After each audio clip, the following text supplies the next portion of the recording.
Today, I come on to celebrate you, the survivor. You, the person who was willing to pick up the phone and call the National Suicide Prevention Lifeline. I come on today to tell you that not only am I proud of you, that not only am I happy to know that you are here, I am beyond in disbelief at your strength and your power. You see, the fact that you chose to dial 1-800-273-8255 tells me everything I need to know about you. It tells me that the fighter in you has never lost the will to fight. It tells me that the survivor in you is constantly finding ways to get up and move forward. It's telling me that the breath that you take is worth something and that you understand how much you matter and that people care. Let me take a second to congratulate you. Now, for the people who have not made that phone call just yet, please do so, following your brother's footsteps. You are not alone in this. If you don't have the will to fight, you don't have the strength, then take the time to make a phone call to get someone to fight with you. And if that's not enough, then feel free to reach out to me, and I will make myself more than available to be a part of the fight with you. Now, with that being said, let's talk football.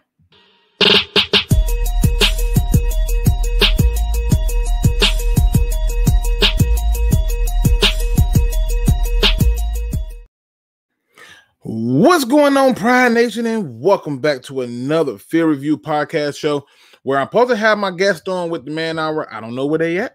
They haven't showed up yet. I figured they'll get in here eventually.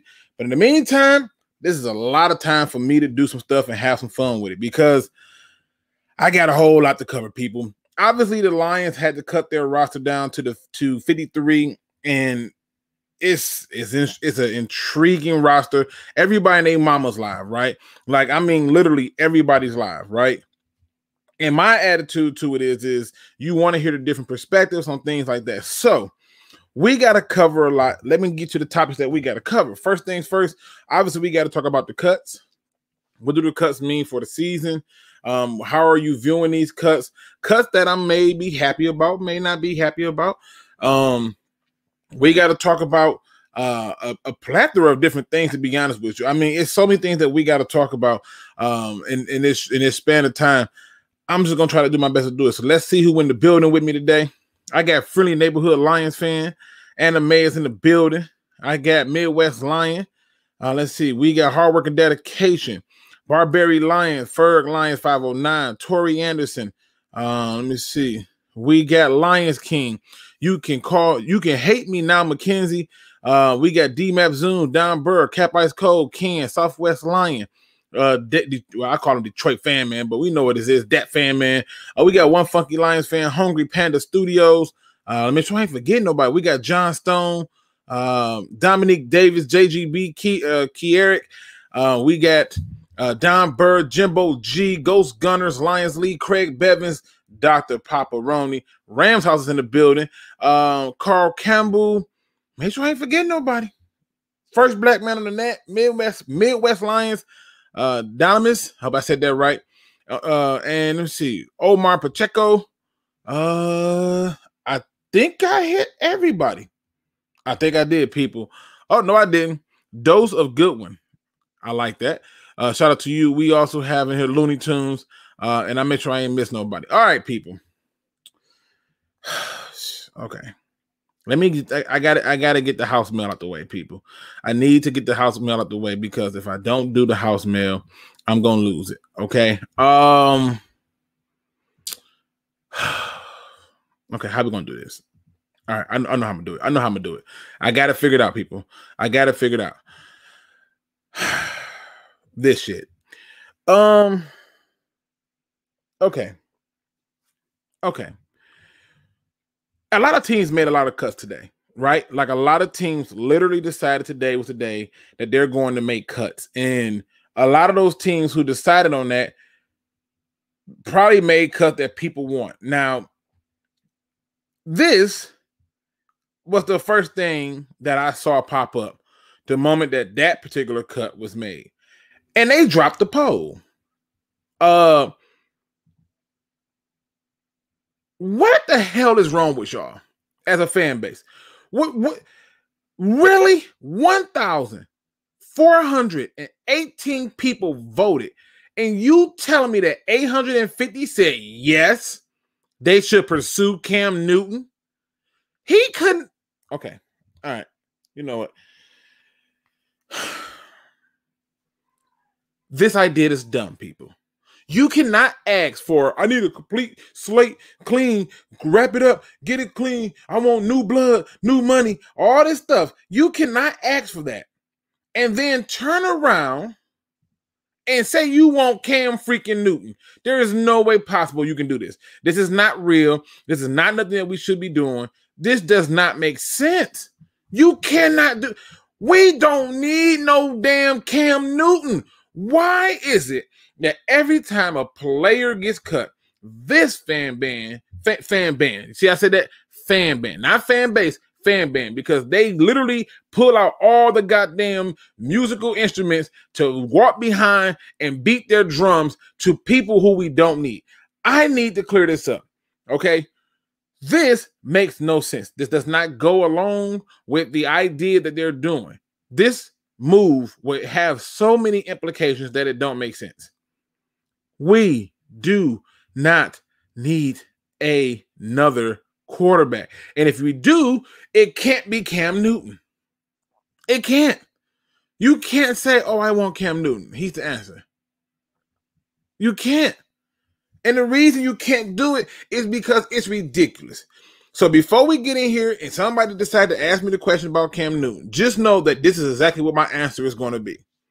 And after you get that, you're going to get a hot dose of this. Wake up! Wake up! That's what you're going to get. Wake the hell up. We don't need them. No need to talk about it. No need to discuss it. Now that we clear the air with that crap, let's get to some real football. The Detroit Lions literally came out and said a statement. I was more impressed with who they did not cut versus who they did cut. And then I started to pay attention to who they did cut. The Lions are far from done in free agency. In fact, there's one particular move that I don't think that the media or my fellow YouTubers have took the energy to truly just point out it's the most significant move. Here is the most significant move that the Lions have made. They cut both their kickers. I'm going to say it to you again. They cut both their kickers. This move is a clear indicator that the Lions are far from done. What they decided was, in quote, that we got to get down to 53. And there are some guys we got to still make some decisions about.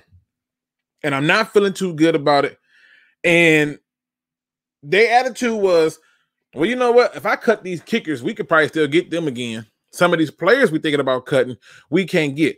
But then it's also the other part of it. What about the other people who are out there? Right? Like those other people who are out there. The fact that they were willing to cut both kickers is a clear-cut sign to me that the Detroit Lions finally understand how to do a little business, okay? This right here is something that I don't think we give it enough praise to. And I think it's something that we should talk about. Now, there are a plethora, and I do mean a plethora of kickers who are now released. Yes.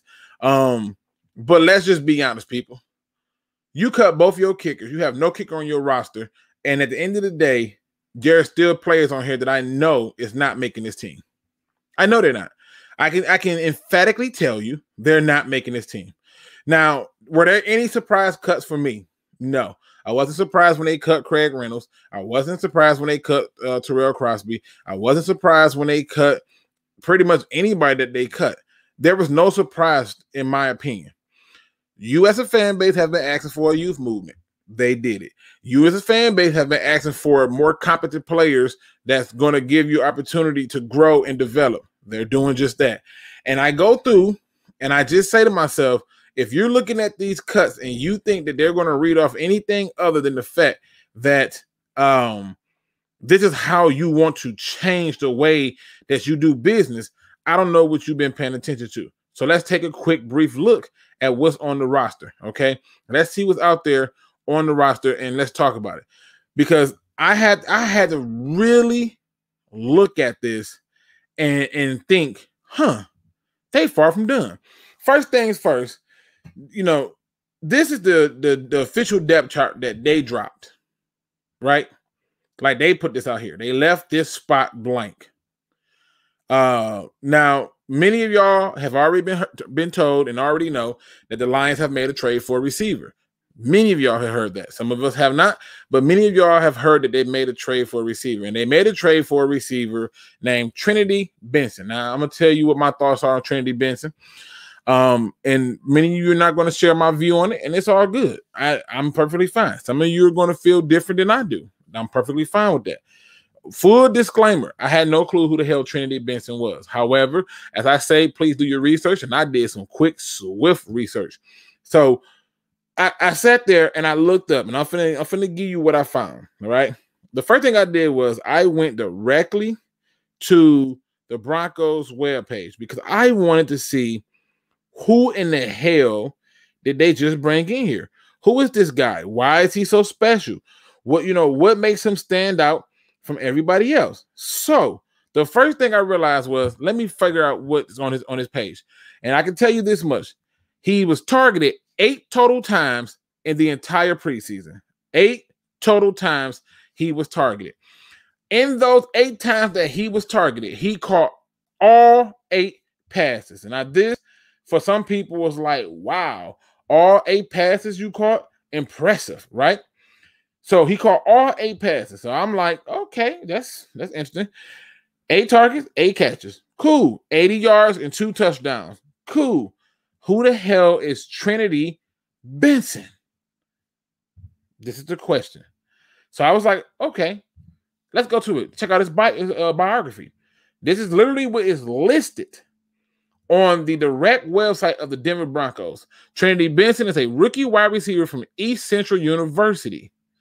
And then it has out of Oklahoma. It says who played 43 games during his collegiate career, hauled in 133 passes for 1,700 yards. That's a 12.8 average with 11 touchdowns, in addition to returning 35 kickoffs for 642 yards. That's an 18.3 average.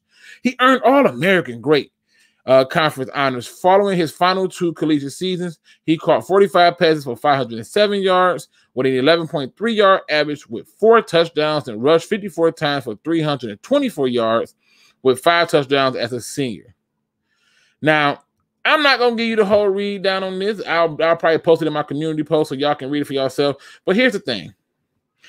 I read all that to tell you that this trade is no different than what the hell they did with Everson Griffin. And to me, the irony of it all is that to decide that this was the best time to make this move is what makes me want to throw up. And I'm going to tell you why. Just join me in my ignorance, okay? So what is the difference between Trinity Benson and I'm going to say, I don't know, Golden Tate? Well, Golden Tate's older. Oh, okay, you're right. And Trinity Benson may have more upside. Okay, I get it. Well, what's the difference between Trinity Benson and, say, I don't know, Seth Williams? What's the difference between Trinity Benson and, say, Anthony Brown? Right? Anthony Johnson. What's the difference between Trinity Benson and Hakeem Butler or Keyshawn Johnson or Antonio Gandy Golden? Hell, what if you just decided to bring in the other half of the Brown brothers, the St. Brown brothers, Eisenquire, whatever his damn name is, he got released. What is the difference between all of those receivers? And the answer is so simple. You gave up draft capital. That's the damn problem. You gave up draft capital, a 5th and a 7th. And I don't care what year they're in. You gave up draft capital when there is literally young receivers who's going to be there. But if that wasn't enough, okay, if that wasn't enough, I happen to go and look at the Denver Broncos roster and who they cut. I'm convinced. Y'all can call me a liar. Y'all can say I'm not Nostradamus. Y'all can say I'm not right on this. Y'all can say whatever y'all want. I'm convinced that they were going to cut Trinity Benson. I'm convinced of this, which brings me to my next point. You could have picked up Trinity Benson for absolutely nothing.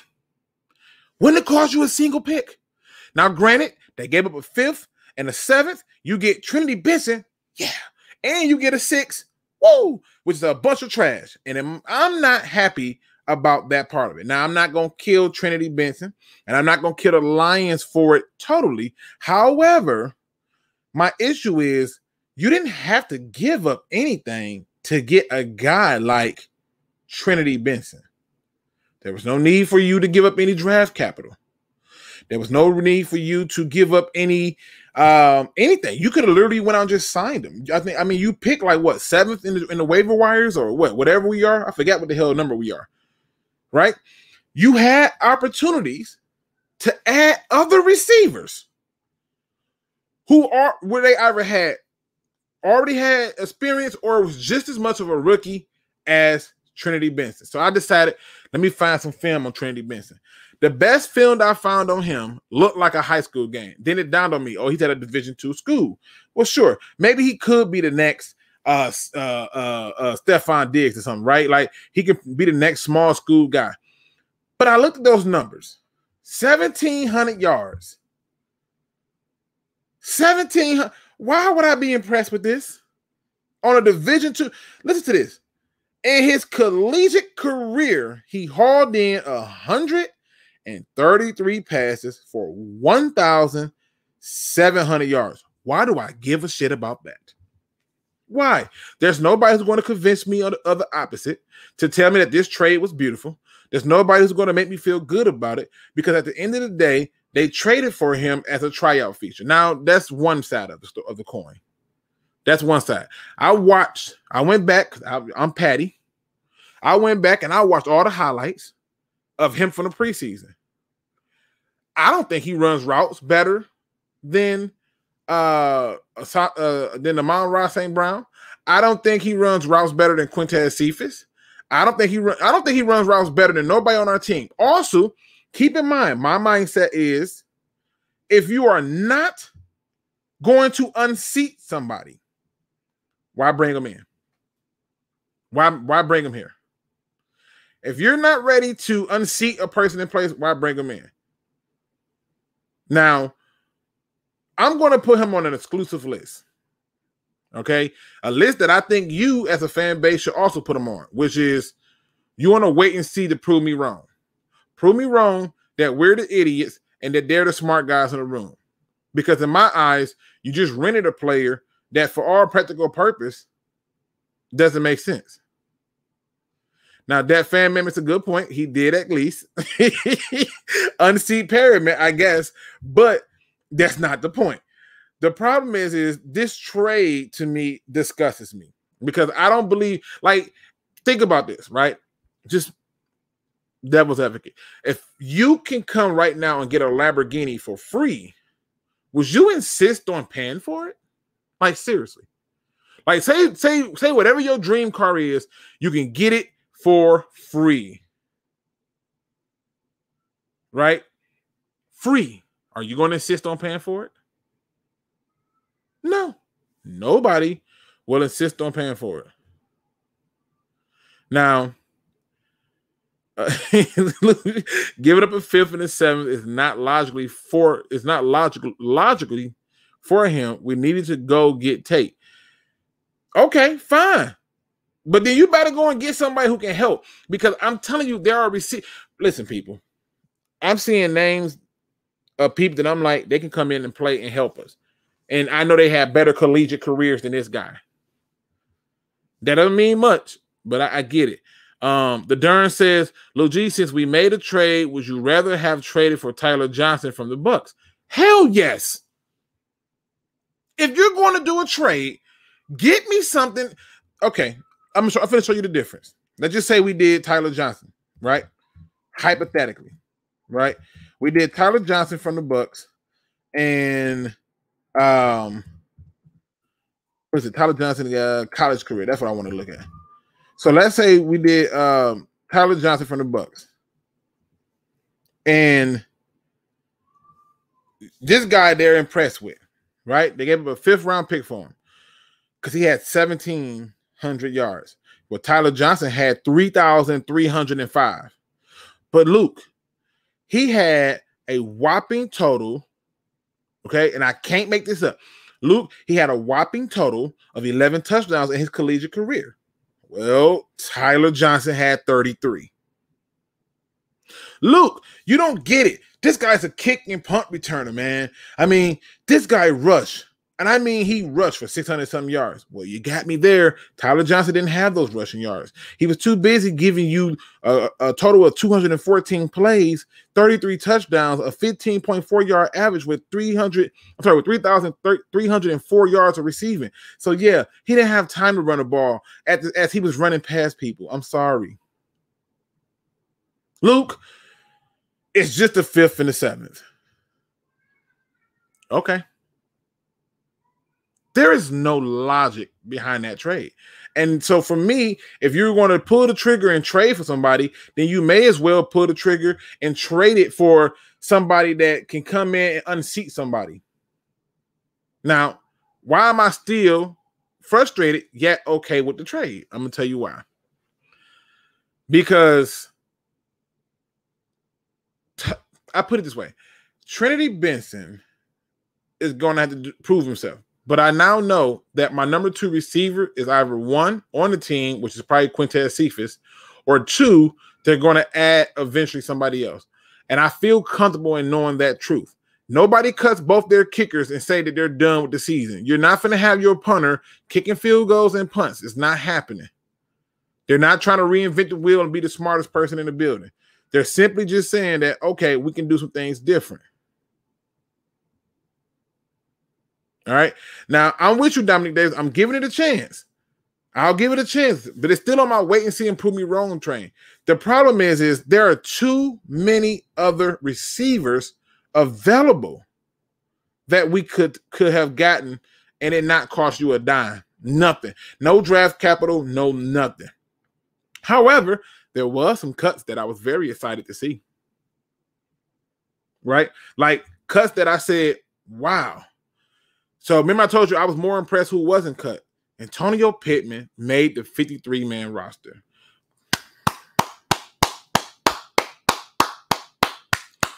This, to me, is important. Why? Because you got a guy who's from here, played here, born and raised here, now on his hometown team, who showed up, performed, and he's going to get a shot to play.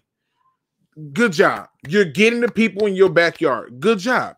I'm liking that part of it, right? I'm enjoying that part of it. I looked at it and I said, look, let's keep it 100. We still have a lot of people we got to go out and get. Now, some people feel like that the Lions made some cuts that was very questionable and was stupid and didn't make sense and was everything opposite. But let's look at who's still here. You can get mad at who they cut, but are you upset with who's still here? Because look, if you want them to cut Tim Boyles, he's hurt. So technically, they're going to probably place him on like the injury reserve. That's a free spot. This guy, Godwin, and I'm not going to play with you, but I'm going to try it. Ikwebok. Did I say that right? If I said it wrong, damn it. All right. This guy, I seen why he made the team. Not to this horn or nothing, but it was his ability to be a kick and punt return guy. On top of the fact that you can line him up at receiver, on top of the fact that he made the transition from one position from defense to offense to running back. And I told you that it's going to come down to this one trait. And if you wasn't paying attention to Deuce Staley made it very clear on what's going to happen to you. He don't care how good of a runner you are. There is one criteria that you must have. Right? There's one criteria. All right? Shout out to you, Spirit of Detroit, a.k.a. Avery's in the building. There's one criteria that you must have. And this is according to our running back coach, Deuce Staley. You must know how to block or you don't play.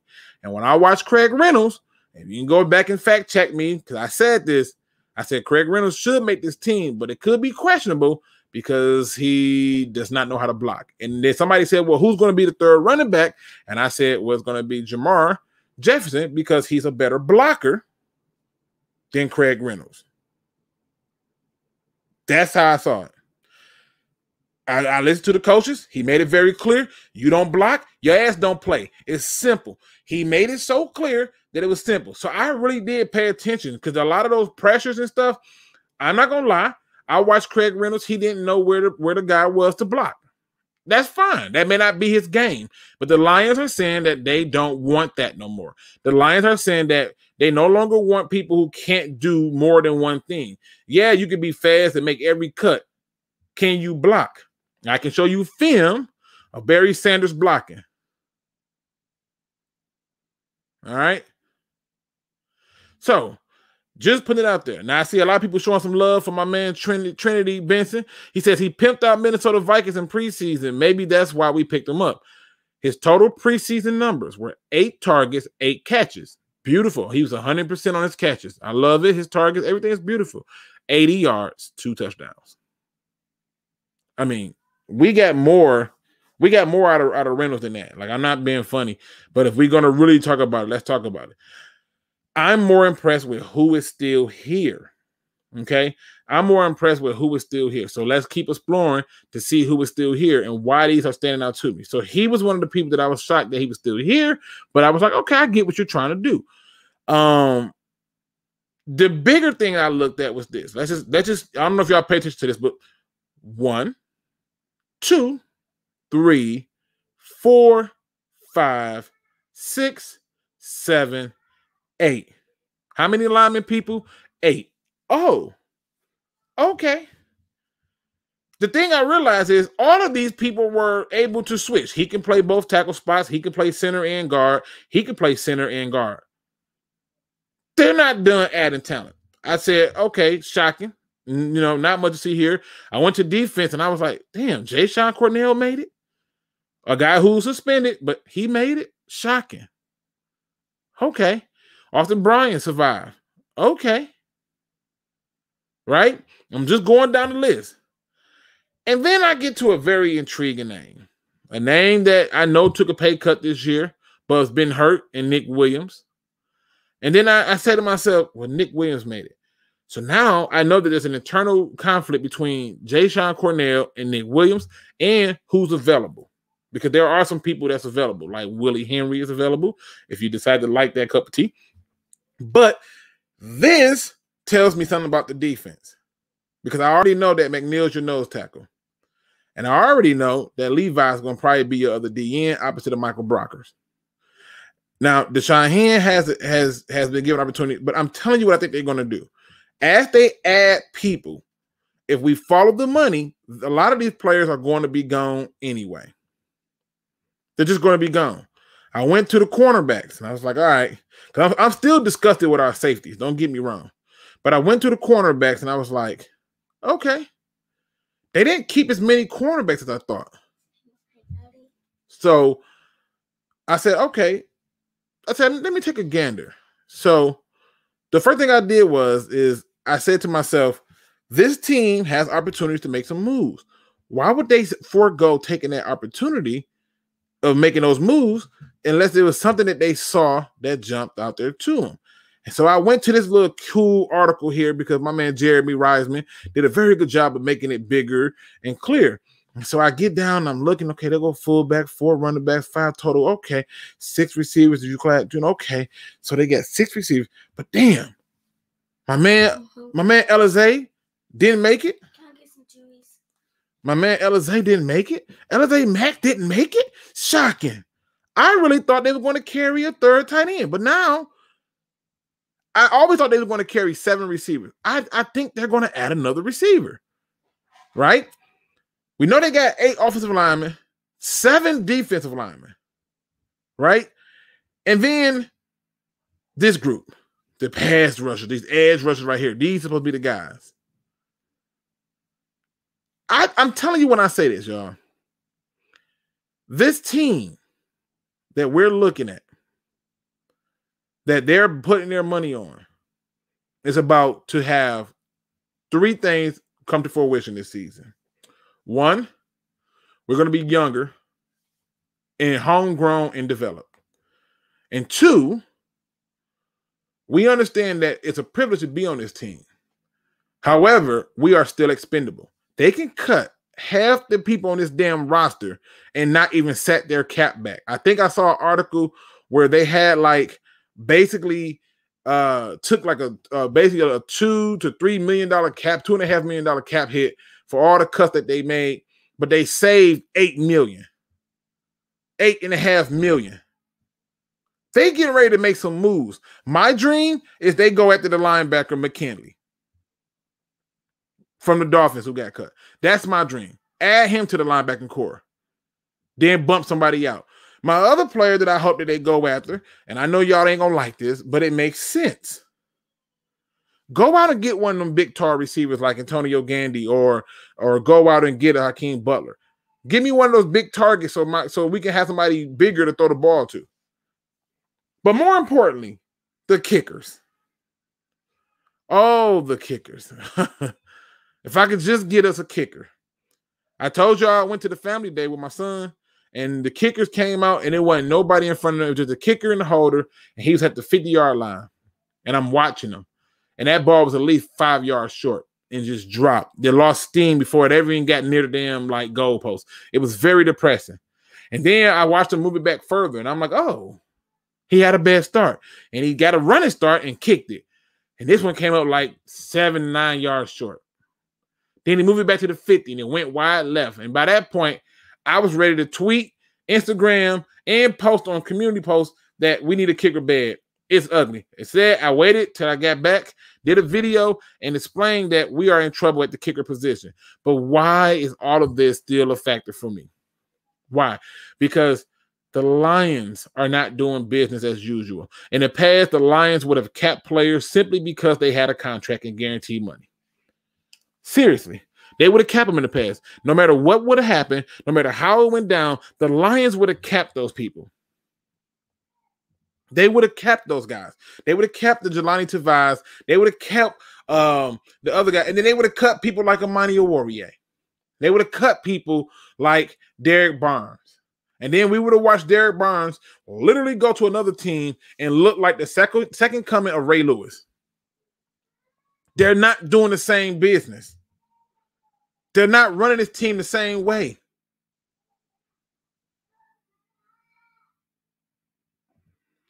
It says claim the kicker from the Ravens. So that means somebody got to go.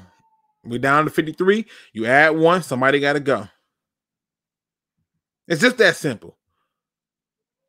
But this team is not doing business the same. They're not doing it. They're not doing it. And if somebody come in and say, "Oh, you trying to gas the people up?"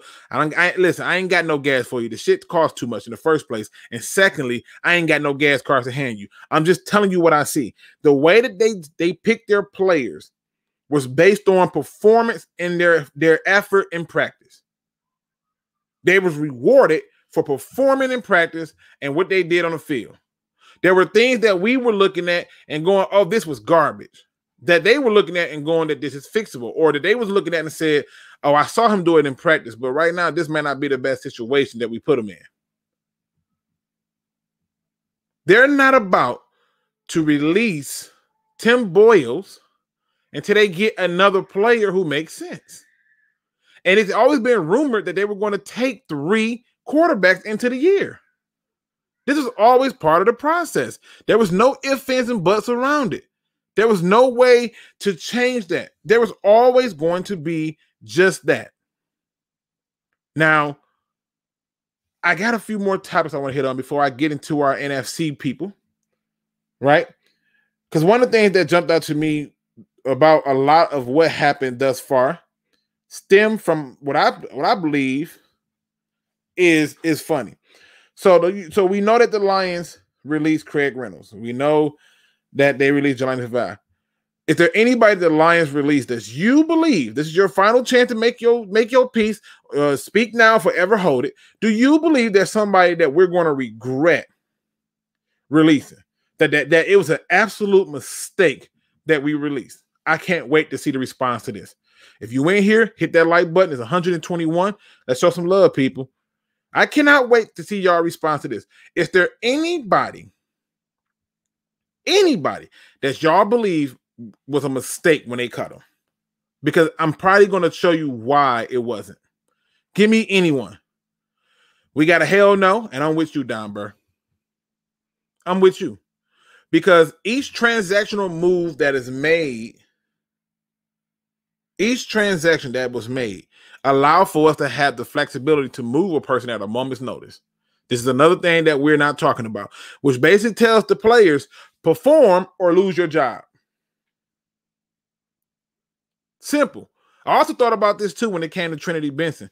I said, I wonder how far he was on their draft board. I went through, trying to scour through the DN video to see if they accidentally didn't blur out a name, and I saw Benson. I couldn't find it. But if you can walk away saying that there were no mistakes, that you didn't see anything that made you uncomfortable to go there, then you should know that they have done a service for this team. Because Gunner says maybe Dedrick Mills, he's going to be a practice squad guy. Says Luke, they could have kept Crosby for what? He's been here 3 seasons, and I'm hate to tell you and break the bad news to you, he never took his moment. He never took it. That's part of your history. That's part of your resume, and it should be counted against you. Plus, at the end of the day, Crosby already knew he was going to get traded, so why waste the trouble of trying to smooth things over with a guy I really don't need? When I got a guy who came in here after being converted from a DN/D tackle to a damn tackle and outperform you. Why do I need him? We don't need to keep those kind of players. Don't feel sorry for it. But then you know what else? I got to get my patty going. Right? I got to get my patty going because, you know, this fan base at times sometimes forget life. So the Bears made a cut today. Right? And I didn't hear no Lions fans talking about it. Right? Not a singular Lion fan talked about it. The Bears cut cornerback Desmond Trufant, who was away from the team after dealing with the death of his family. Where was the media storm for this shit? Everybody thought how out cold the Lions was for releasing a guy on his birthday. Where's the outcry for the team who releases a guy who's away because his father passed away? Where's that at? Where's that at? Where's the energy at on that? Where's the media outpour and the distasteful and distrustful and it's a way to do it and the respectability? Where is it?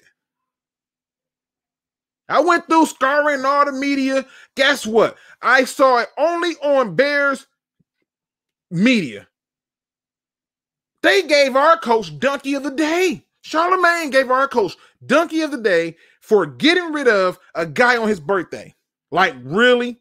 Where was the energy at? I'm getting on my patty. I'm gonna come back down. So the Lions made some moves. The Lions made some hard decisions. Some people that you like, that you fell in love with, is gone. Some people that you thought were going to be really good players and going to do things for you are no longer here. The thing that I realized with this fan base is we are uncomfortable in the unknown. When we are unclear about who a player is and where they are, we are uncomfortable in that unknown. We cannot be uncomfortable in that unknown because we've been too comfortable in the known and it ain't got us nowhere. We haven't yielded anything. Many of you asked for this, so you can't be upset. You can't be angry. Like, this is where it's supposed to be at. So now we got to look at it a little bit different. Now we got to come into it because we know it's an uncomfortable feeling for the unknown. 1,418 people had no problem voting on this crap. They had no issue with this. But they got an issue with the unknown. It's okay. And the unknown often means that it's a blank canvas for you to now have an opportunity to see what is going to be known eventually. Because if you think we're unknown, the teams that we play have an unknown as well. They don't know what's going on. And if you ain't been paying attention to the 49ers, they just been having one issue after another. Defensive coordinator, gone. Pass game coordinator, gone. Just lost a linebacker coach. Prayers to him that this cancer get up out of him, but gone. Okay, they've lost people. Some of y'all gonna still say it's fake. Some of y'all gonna still say, "Oh well, Luke, you know, it's a little bit different." Just think of the possibilities of the free agents available that they can still add. Some of y'all was a real fan of Lamar Jackson coming out of college. You remember the Nebraska cornerback who was like 6'2", 6'3"? He a free agent. But most of what we need is available to us. That's what happened when the stars get in line. It says you're uncomfortable with Benson. I'm uncomfortable not with Benson. I'm uncomfortable with the tactics used to get Benson. There's a difference. If they would have just added Benson as a free agent, I'd be like, okay. But to give up draft picks, that's where I draw the line at. The same issue I had when they did the same thing with Everson Griffin. I said, why? You could have got him as a free agent. They were going to cut him. You don't give up draft capital for things you could have had anyway. And if you're going to trade anyway, let alone the 5th and the 7th, then go after a James Washington if that makes the sense for you. Go after a N'Keal Harry if that makes the sense for you. Like whatever the player that you're thinking of, go after. But there were too many free agent receivers already in the mist for you to even dare to trade a 5th and the 6th or a 5th and the 7th for a guy who can't unseat nobody. Now I'm praying to God that investment that they made is going to pay out. But that's just the reality of it. It's not me being uncomfortable with the player. Player don't bother me. The capital given up bothers me. I want all of that. I need all that draft capital because that's stuff you can use to trade up in drafts, as we did to get to the 4th round so we can get a Barnes.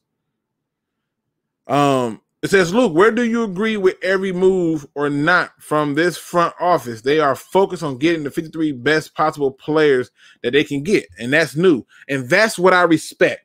That's why I'm not killing them for it. I don't like the idea of it, but I'm not killing them for it. I'm still going to put them on a wait and see to prove me wrong list because I want to see them produce. Because if you're telling me that he doesn't produce and you give up draft capital, that's a waste. And I don't like wasting nothing. I don't like wasting food, not a damn thing. I hate waste, right? So we talk about the mistakes. Not too many people found any mistakes with the cuts that was made. So let's take it a step further. You didn't find mistakes with the cuts that was made. Let me ask you this, because this is where we gotta start to dig a little bit deep. If there was no cuts that you found a mistake with, are there some cuts on other teams that had you scratching your head, yet that perked up your attention enough for you to say, this is good for the Lions? Because for me, there were a plethora of people. No, you no, you would waste cat, bro. I don't know what you're talking about. What are you talking about? What are you talking about? I ain't wasting no catch up. I don't even know what you're talking about. But there's some moves with people where you're going to walk away saying to yourself, man, I can't believe they made this move. This is why this fan base, everybody now all of a sudden wants freaking Cam Newton. I find it absurd. It's what you want. More power to you. It's ridiculous. It's just ridiculous. Now, if you walked away feeling confident, and I'm not saying you got to be like, yeah, we're going to the Super Bowl. Yeah, we're going to the. You ain't got to say none of that. You ain't got to do none of that. All you have to do is simply just feel good about the state of the Lions going into it.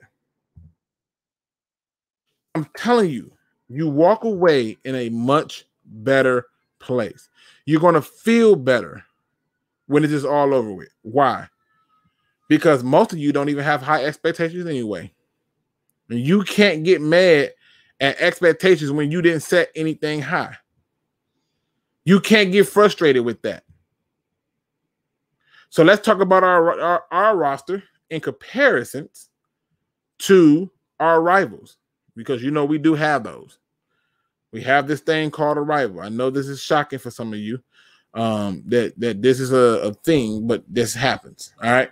So let's compare our roster to the rivals, because I thought the rivals roster, and I could have been wrong, I thought they roster had some interesting moves, right? Where you have to ask yourself, like, what really happened? What really happened? Because, like I said, when I saw that they cut, Amon Ra's brother, I went, we already got one brother here. Just saying. All right, so we're gonna compare. So the first one I want to compare is our roster to theirs. All right, let's see who's on the building here, buddy. Y'all can't even see it because I got the screen covered. My apologies, people. Bam. All right, here we go. Let's take a look at this. All right. So the Packers come into this, and clearly Aaron Rodgers is pissed about a lot of things, but they come out. They keep 2 quarterbacks. Obviously, we figured Jordan Love's going to be there. Aaron Rodgers is going to be there. 3 running backs, Aaron Jones, A.J. Dillon, Kellen Hill, cool. Receivers, Devontae Adams, Scantley, Alan Lazar, Randall Cobb, Amari Rodgers, Malik Taylor. So I was like, all right, cool, right? We knew somebody was going to get released. It happened. I think if you take Devontae Adams out of this receiving core, their receiving core is pretty much the same as the Lions. Y'all disagree with that? Please try me. Who in the hell? Ain't nobody checking for Randall Cobb no more. Scantley, all right. Lazar, Amari Rodgers, a guy that I thought would be good if you can draft him. I think he'll have a good career, but let's be honest, it's no different than what we got. So right now, I'm feeling like, okay, receiving core is pretty much the same. I think our running back core is pretty much the same with the Packers. Here's where I think we get a little bit of ahead of the Packers, because this guy, Robert Toney, is basically going to be their fullback / tight end. I like our tight end room better. Call it bias, whatever, but I would take Hockenson over Mercedes Lewis any day, right? Like I just would. And I would take, like if you talking about these are their little pieces, okay, cool. But then here go their offensive line, and they just had an injury to somebody too. I want to say it's Bakari or whatever his name is. He just had an injury to his foot or ACL or something like that. So they got some injuries going on, but nonetheless, their line don't look or sound like it's going to be better than ours. So we got a good fair chance to match up with them on that part. And luckily we played them early enough in the year to take advantage of it. Now, defensively is where I kind of, I had to look and say, well, okay, obviously going to be some differences here. Kenny Clark is a pretty good player. Dean Lowry, I think is okay. Kingsley Kiki, right? Nothing to write home about. Linebackers, in my opinion. So, once you get past they ass rushers, the inside guys like Campbell's okay. They got themselves a Burns too, but I like ours better. Now, cornerbacks, we're not even play with Jair Alexander. We're just not going to do that. But you kept Kevin King. If we can't exploit him again, I don't know what to tell you. He's not doing his thing against route runners. Their safeties is just better. This is not a debate. Their kicker is better. Our punter is better. Yeah, David Bakari, that's one. He out. Jay Steinberg is out. So right now, how are you feeling? You get to see the other team's 53. Are you feeling more comfortable about what our team did? Ass rusher? I probably did. Ain't no telling. Probably did. Right? But how are you feeling? Are you don't seeing us compared to the Packers? Do the Packers all of a sudden look so much greater? Because I know we're not done. We're nowhere near done. All right, Packers have a better roster even without Rodgers and Adams. Okay, why? Why? Why did they have a better roster? Why? If you're going through and you're comparing it, you think Aaron Jones and A.J. Dillon is better than DeAndre Swift and Jamal Williams. You think that they're going to be better. Like, seriously. Because I don't. They look very similar. They've made moves to get younger and more healthier players, and they look very similar. I don't think that they're necessarily just better than us. I think if you play Madden, if you play fantasy football, and you're stuck on just the status quo, then yeah, you would say so. But I don't feel that they're better. Tori, you can't come in here and say that. Where is you at? I sent you a link about an hour ago. you can't come here and say that again. He's a Packer fan, so y'all gotta excuse him. Aaron Jones is proven, and DeAndre needs to prove he can stay. Okay, you know what? I don't even want to argue with you. I'll give you that. I don't even want to argue with you. It'd be better if you was on there with me, but I'll give you that. If you say he got to prove himself, that's fine. I can tell you this much. You said you never got one. I sent it to you. I sent y'all all a link. I sent it to Buck. I sent it to you. You never got it. Shoot me another message. But I'm pretty sure I sent you the link. I'll send it again. Boom. Oh, that's the wrong thing. I just sent you something else. My bad. So to me, when I walked away looking at the Packers, I walked away with the attitude that they're not so much better than us as people think. It's not like people can just say hands, leaps and bounds, they just better. Like, seriously. And I'm working on something, but I had to wait for the 53-man roster to be complete to compare it, because I don't think people really pay attention to it. And I think if they do, they would be a different outcome. Luke be lying. No, I really did send him a link. The show is even titled with the fellas from. Thank you, Tori. See, thank you, Tori. Tori, did you not get the link now? I got it. See, I sent the link. I sent it before. I literally got it. It says 4 seconds ago. I got the link. What the hell, bro? Well, that's the one I resent. But I sent you one before then because Buck said y'all was coming on as well. You asked for it to be at 5 Central, 6 p.m. Eastern. That's what I got. Know. Yeah, I don't know what the hell going on, bro. All right. So I'm like, he can't be talking about my Packers without me on that show. Listen, we finna get into it. All right. Oh. If you don't know, Tori is one part of the Man Hour show. It's supposed to be 4 of y'all. I don't know where they went. Tori is a Packer fan. We missing our Bear fan, which is Buck. Who else was a Packer fan? Was Wyatt. Yeah, Wyatt, the other Packer fan. I was hoping he'd show up. No, he's a college boy now. He is. Oh, he moved on up.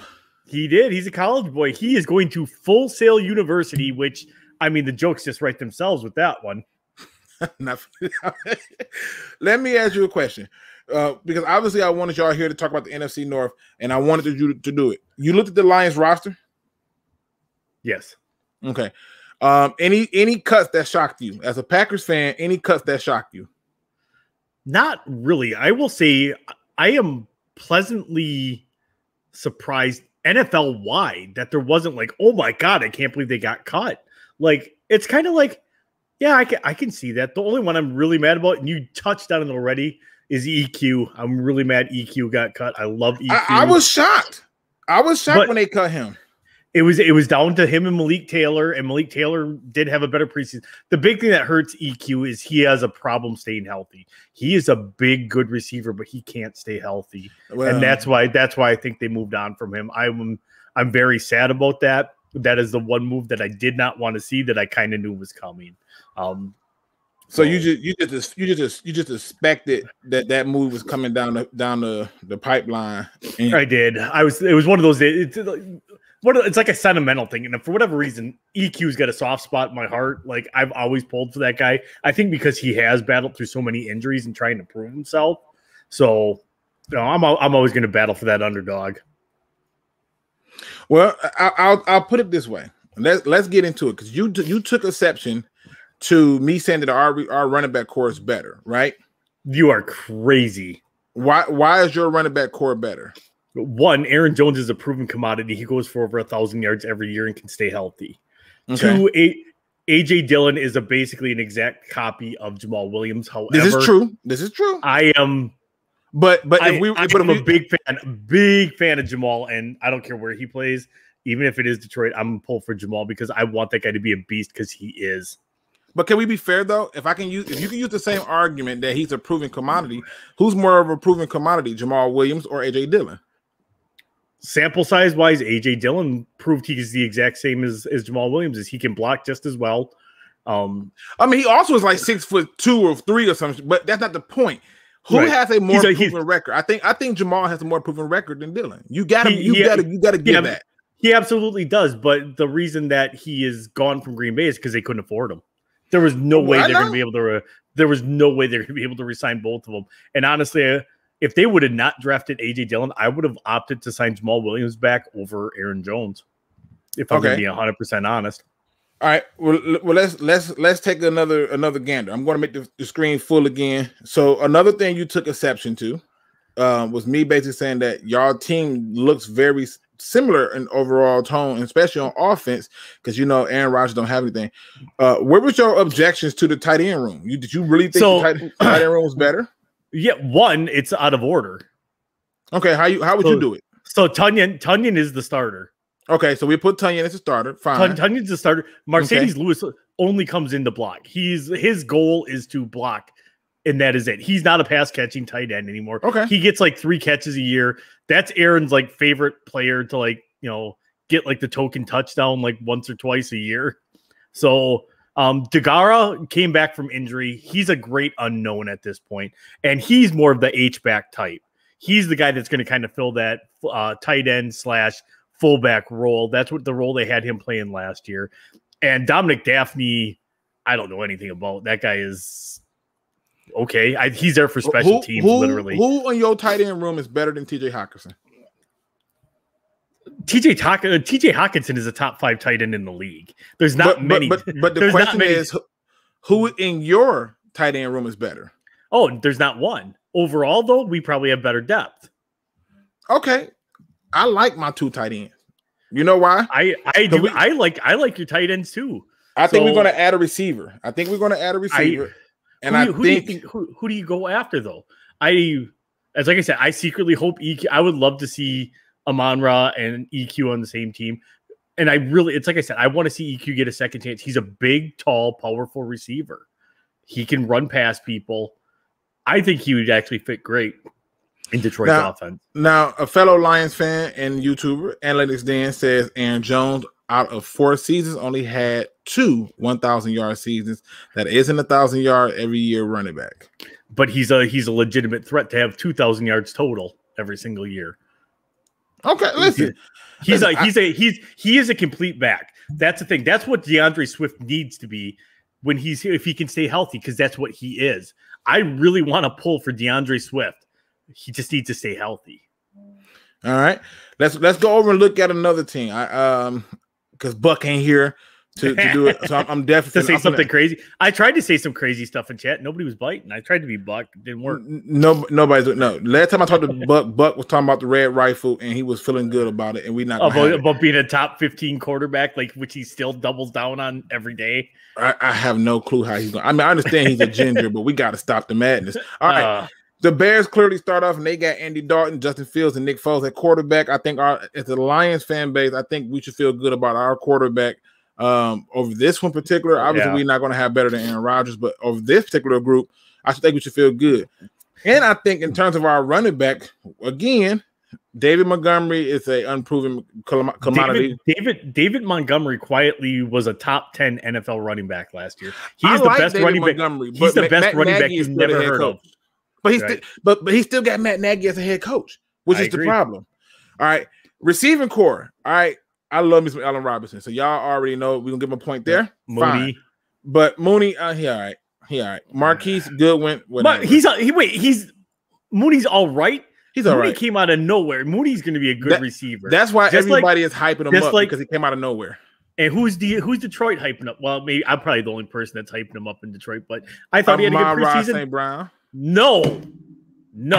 the second greatest receiver to ever play the game, Quintez Cephas, just because he's a Badger. Listen, I'll tell you this much. I think he's going to be our number 2.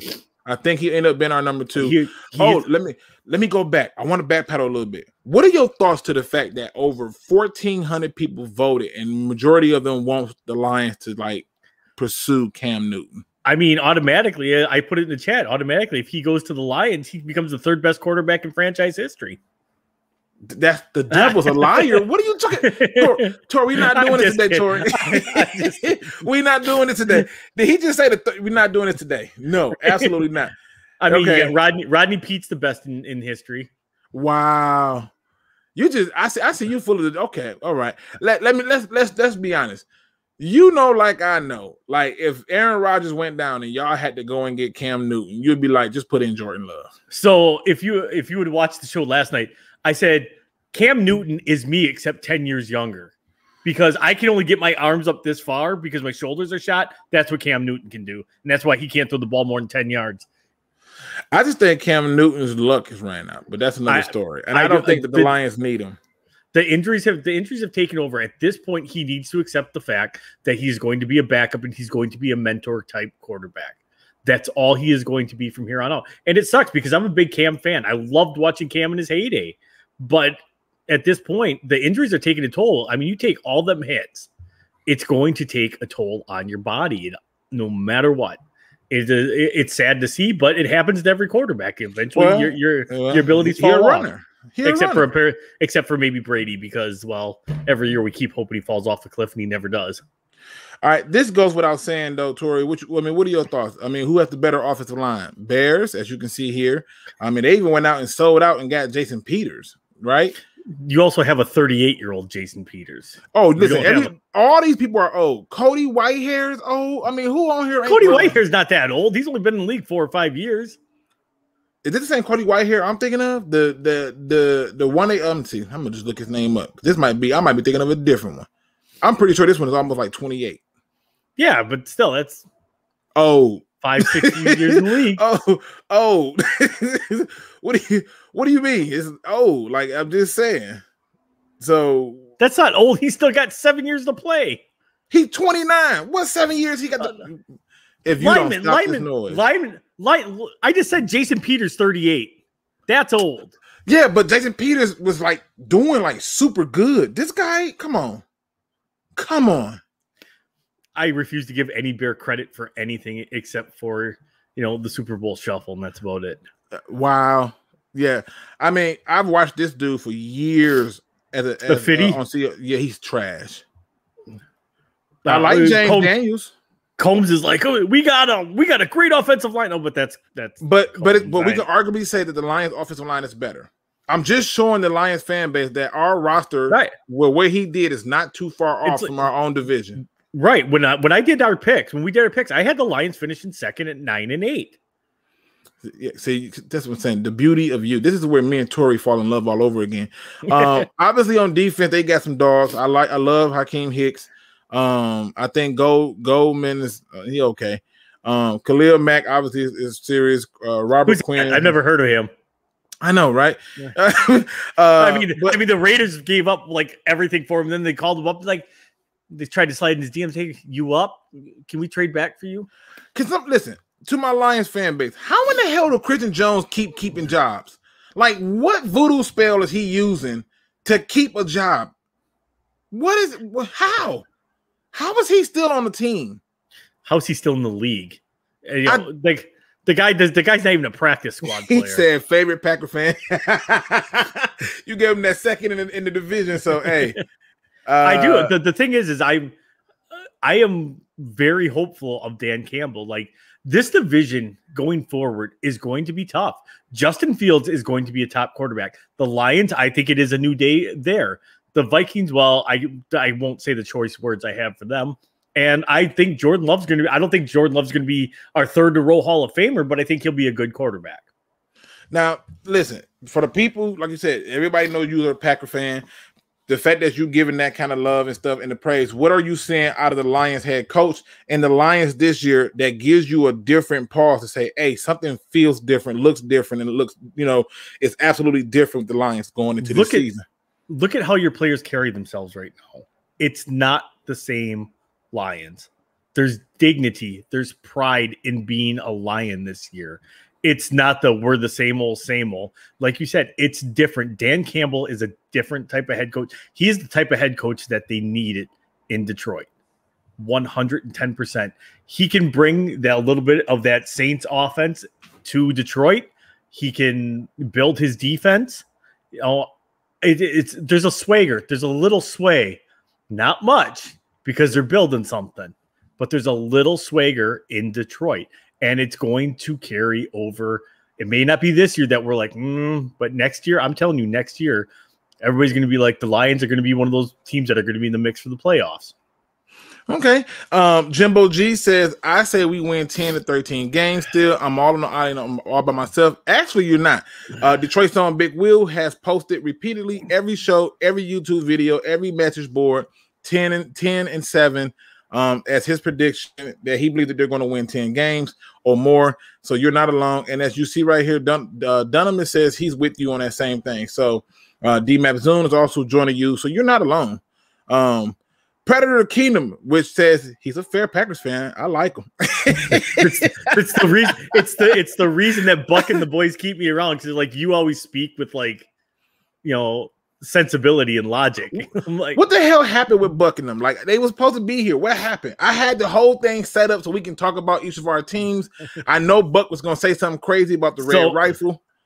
Buck's moved into a new house. Correct. I've got brand new digs. I just moved into this place on Saturday. Congratulations to you, man, Buck. Thank you. Wyatt too, because Wyatt's in college now. Wyatt's a college boy now, and Brandon's stuck at work. So, Brandon's a Bear fan too. I forgot about it. Yeah, I know. I said we need to add a Viking fan to this conglomerate that we got going on, and we can all get it together every week and just go at it. I can 100% be the Lions fan for y'all. I'm gonna be the Lions fan every time y'all have an NFC North battle. I'm coming in and representing the Lions. So we got to right now. If you guys know anybody that's a Vikings fan that does like podcasts and stuff, let us know. Let Luke G know, and we're gonna line that up. We're gonna do our own version of around the NFC North, and basically just all make fun of each other and yell at each other and call each other names. D-Map Zoo says at Jimbo G, I think Luke is giving you way ridiculous hopium. Man, listen, it's not me. You got an outsider telling you something is not familiar about this. There's a difference in how they move, how they talk, how excited they are. We have a lot of fans who was upset that the Lions didn't win anything in the preseason. And when you bring up the fact that the Lions won 4 games in the preseason and then turned around and proceeded to go 0-16, it was like, oh. And then somebody had told me that the Browns did the same thing. The Browns won all 4 of their preseason games, and then they also went 0-16. I was like, what? So, these are little things to me that we point out. Let me ask you this, because this is a question that I have for all of us as a group. What's the one team in the division who roster scares you? Because I'm getting ready to get to my one, and it's the Vikings. I'm going to agree with you. That is the great unknown in this division. And I've said it. There's something lurking, and nobody's talking about it. Kirk Cousins kind of wants out of Minnesota. Nobody really talks about it. However, I've said they are the dark horse candidate to land Deshaun Watson. They might flip Cousins and a couple of picks for Watson. And at that point, I would be dropping a lot of F-bombs, because that would make a very, very dangerous team. The rumor is that Watson's front runner is the Dolphins. Right. So you're not buying that. You think that the Vikings could... No, I'm just saying they're the dark horse. They're the great unknown that nobody's talking about that could potentially flip it. Okay. Brenton Hickman, shout out to you. He says, I don't trust Captain Kirk and Minnie. And will the Bears be able to run the ball efficiently? Again, David Montgomery was he was a top 10 running back. But they got Matt Nagy, though. This is the problem. Everything comes back to the head coach. Nagy was there last year, and the kid was a top 10 running back. Yeah, but he was nowhere near where he could have been, because Matt Nagy is hot garbage. And then you go through the list. Kirk Cousins. I mean, listen. I'm just gonna read it. Right? I could be wrong, but I saw this and I went, this can't be real. Right? Just gonna read this. Y'all can kill me afterwards. Russell Wilson in 2020 had 4,212 yards, 40 touchdowns, 13 interceptions, 68.8 completion percentage, and 105 QBR. Kirk Cousins in 2020, 4,265 compared to the 4,212 that Russell Wilson had. Russell Wilson only had 5 more touchdowns than Kirk Cousins, where Wilson had 40. Kirk Cousins had 35. Russell Wilson had 13 interceptions. Well, lo and behold, Kirk Cousins had 13 interceptions. Russell Wilson had a 68.8% completion percentage, and Kirk Cousins 67.6. Oh, and his QBR is also a 105. I mean, I'm pretty sure I could put those stats up throwing the Thielen and Jefferson too, but I mean, yeah, but it just shows that, like, even if you don't trust them, it is what it is. Remember, people, mustard wasn't made in a day. Thank you, sir. Right, neither was mustard over here. Neither was cheese. I see you. And that's the thing is this is my hope to you, Lions fans, all of you. I lived through the 70s and the 80s when the Packers were terrible. Players would write into their contract that they could not be traded to Green Bay. Wow. And what happened? In the 90s, we got this little guy named Brent Favre, I think was his name, off of a trade. And Favre. I see what you did there. You went with the name they announced at the draft. And then that, in turn, his first year there, encouraged some guy from Philadelphia that was some defensive end to come to turn around and come to Green Bay and turn that city upside down, and all of a sudden Green Bay became a place everybody wanted to play. It happens. And I think that's why most fans say I give out hopium, but I'm like, if you just look at it, we're not too far off from many of these teams. We're just not. And that's where I think it gets a little bit different for us, where people say, oh, we're not there. I instantly killed the whole Cam Newton train. That's done. But the trade that the Lions made of Trinity Benson was one of those trades that made me like upset, because I'm like, you didn't have to give up anything to get him. There are a lot of good free agent receivers who are young that you could have got. And I'm just going to, if I can see if I can find it again, but I'm pretty sure they were going to cut. Him. I'm pretty sure of it. The only way you make a trade like that is if you know somebody else was looking at him to either A, trade for him, or B, was looking to snag him on the waiver wire. That's the only way you make that kind of trade. And for a kid that was he was undrafted, correct? Correct. Yeah, you gave up 2 picks, a 5th and a 7th round pick, and it doesn't make sense. That doesn't, unless you're like, nope, this guy is going to be my kick and punt returner, and we're going to see if he can play receiver. That's it. Like, if you think this guy's like the next Dante Hall or what's his face from the Bears there, his name's escaping me right now, Devin Hester, it doesn't make sense, especially with the depth you have at receiver right now. I think the move doesn't make sense unless you're looking at him to be your special teams guy. That's it. Yeah, he's not unseating nobody at all. So no, we know that he wasn't out beating Cortland Sutton. He wasn't beating Jerry Jeudy. He wasn't beating KJ Hamler. There go they 3 right there. Yeah. So he wasn't going to look. It wasn't Tim Patrick. Tim Patrick's was a good receiver with really terrible quarterback play last year. I know, and that's why I'm sitting there saying to myself, you know that there was at least 4 people that he wasn't going to be. They were going to cut him. Yeah, they hands down were going to cut him. I went over this roster a few times, and I was like, oh, he wasn't making it. Not based on what they had kept. Like, these people ain't just safe because, we wanted to keep them. No. Once they got rid of that other one, they was like, cool, that's one less person in. We got draft picks for him. Great. Right.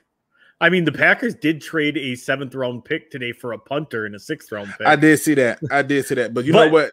I enjoy that misery. The kid, I don't know anything about the kid, but apparently he was like booming punts. He averaged like 51 yards a punt. I'm like, that's great. Can he angle it inside the 5 though? He ain't John Fox. No. He ain't John Fox. Uncle John in the building. What up, though? It says, did you say Lions have depth?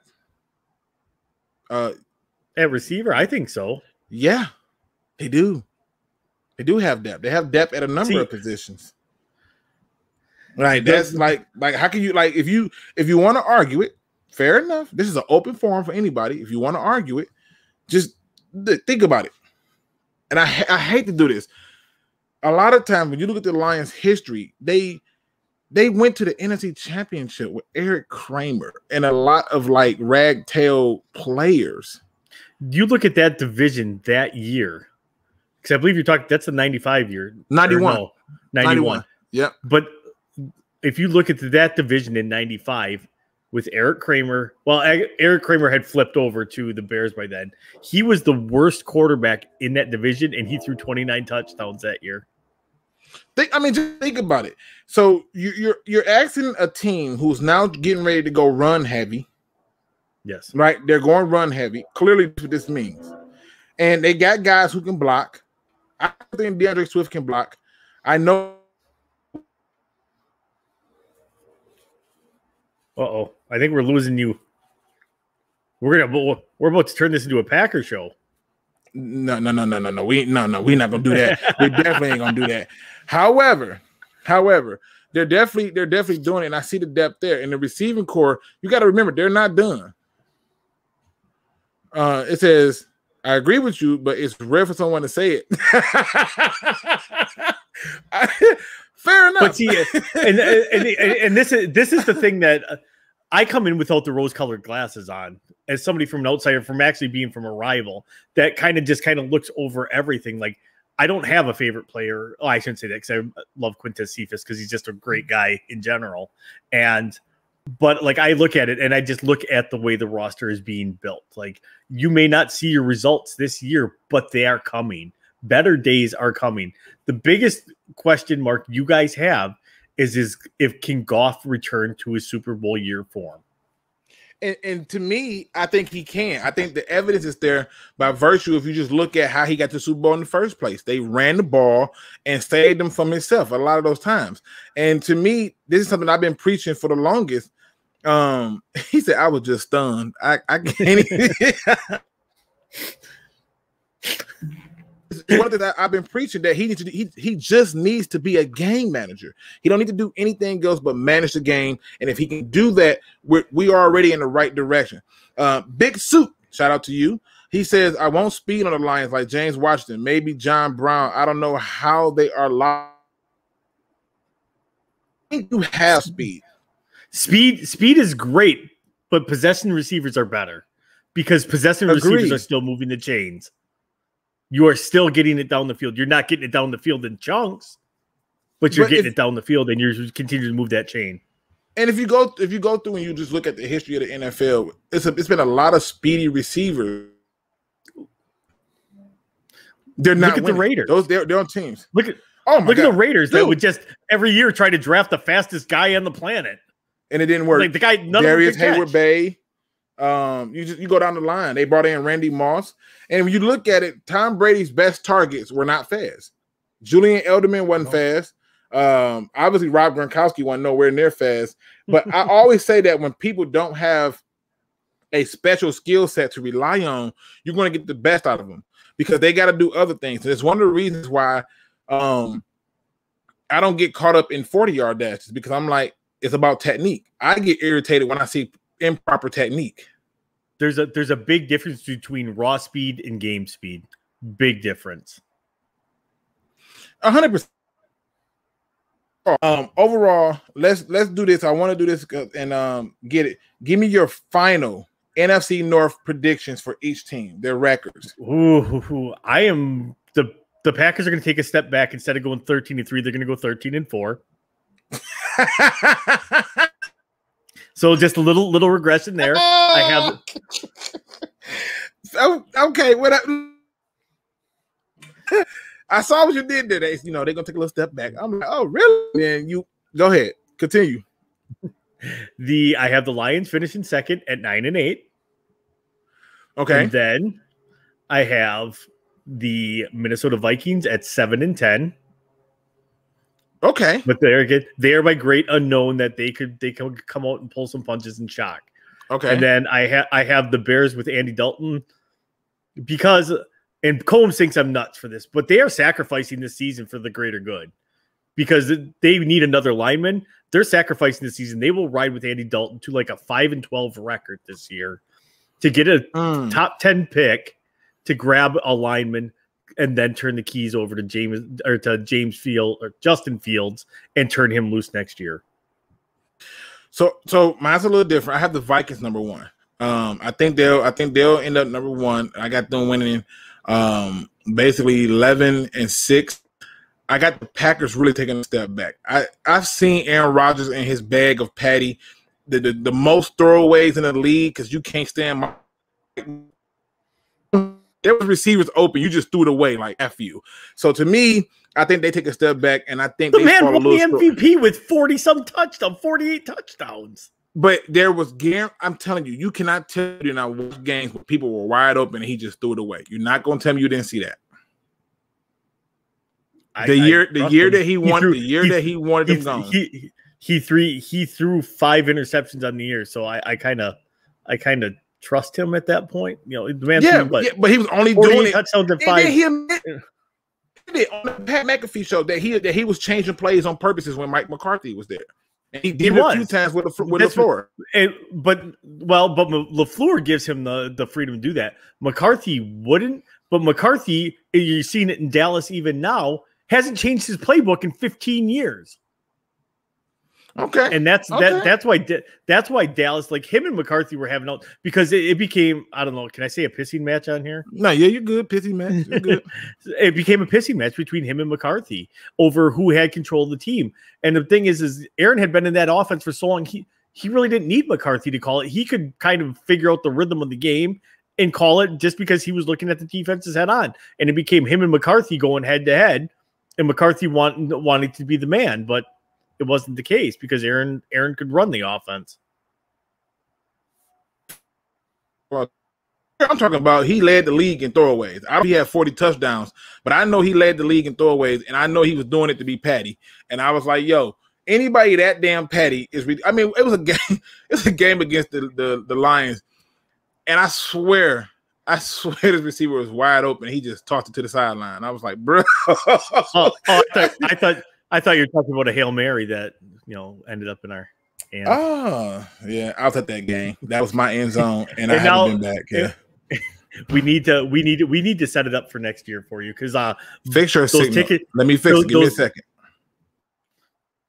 You can keep talking, Tori. I'm just gonna fix mine.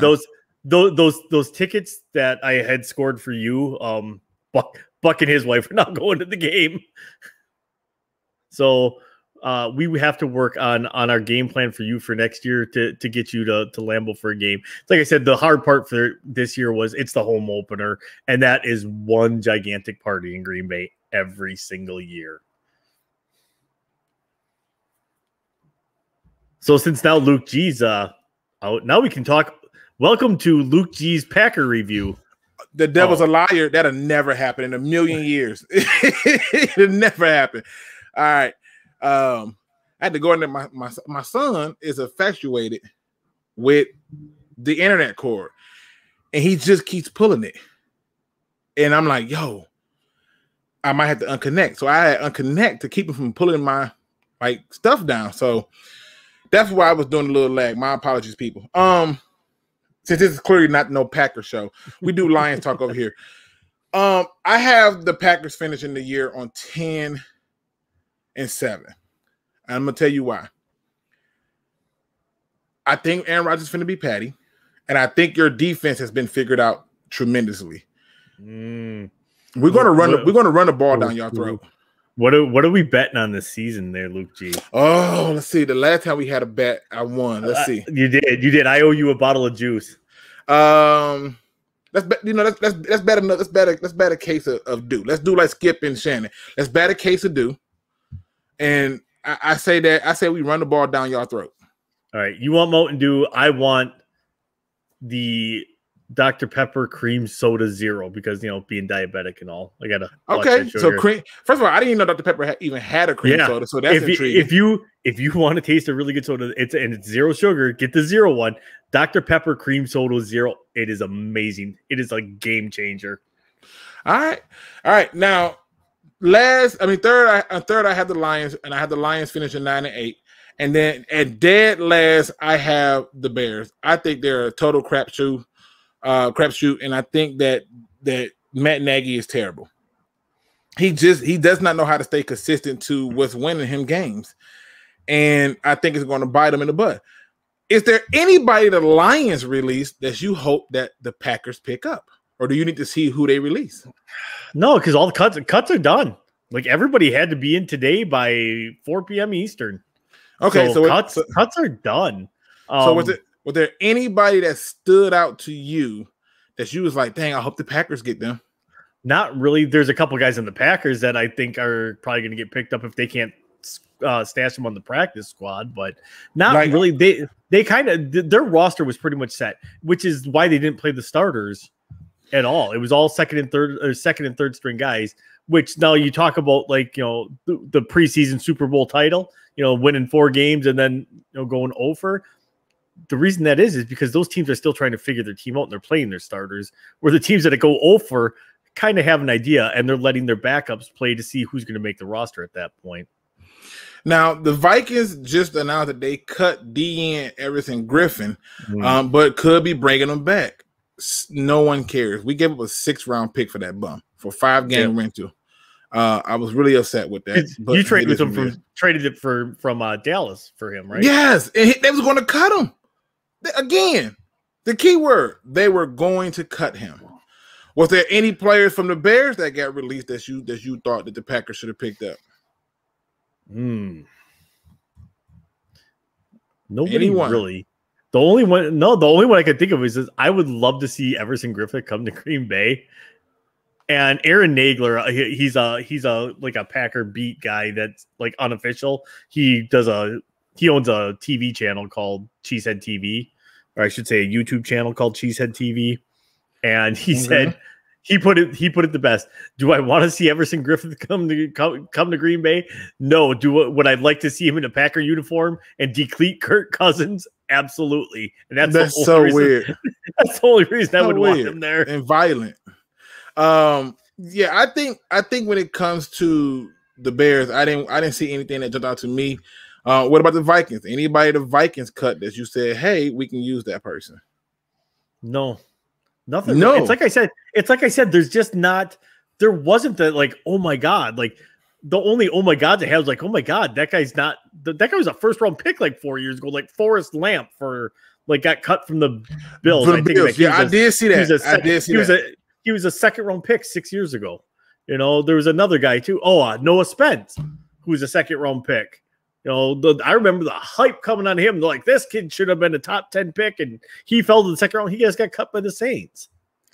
Yeah, I looked at this, and I may be weird for this, but I like Jake Browning. And I would take Jake Browning over Tim Boyles right now because Tim Boyles really ticked me off this preseason. I don't know how you can show this level of weak poise and lack thereof, but it's ridiculous. And it shouldn't be that way, in my opinion. I'm finna ramp the heat up on you a little bit before we get this thing getting into it. So stay with me. Are you ready? Let's do it. Here it is. I'm finna give it to you.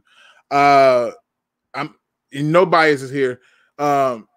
Trade, bench, kill. We're gonna keep it that simple. Trade, bench, kill. Aaron Rodgers, Devontae Adams, and I'll make the last one easy for you. Darnell Savage. You can only trade, bench, and kill one. Well, since Devontae's the top receiver in the game right now, you trade Devontae because you're going to get the most for him. I'm benching Rodgers. No, I take it back. I take it back. I'm benching Savage because Rodgers is old, so I'm going to kill Rodgers. What? Oh, you okay? I probably would have did it different.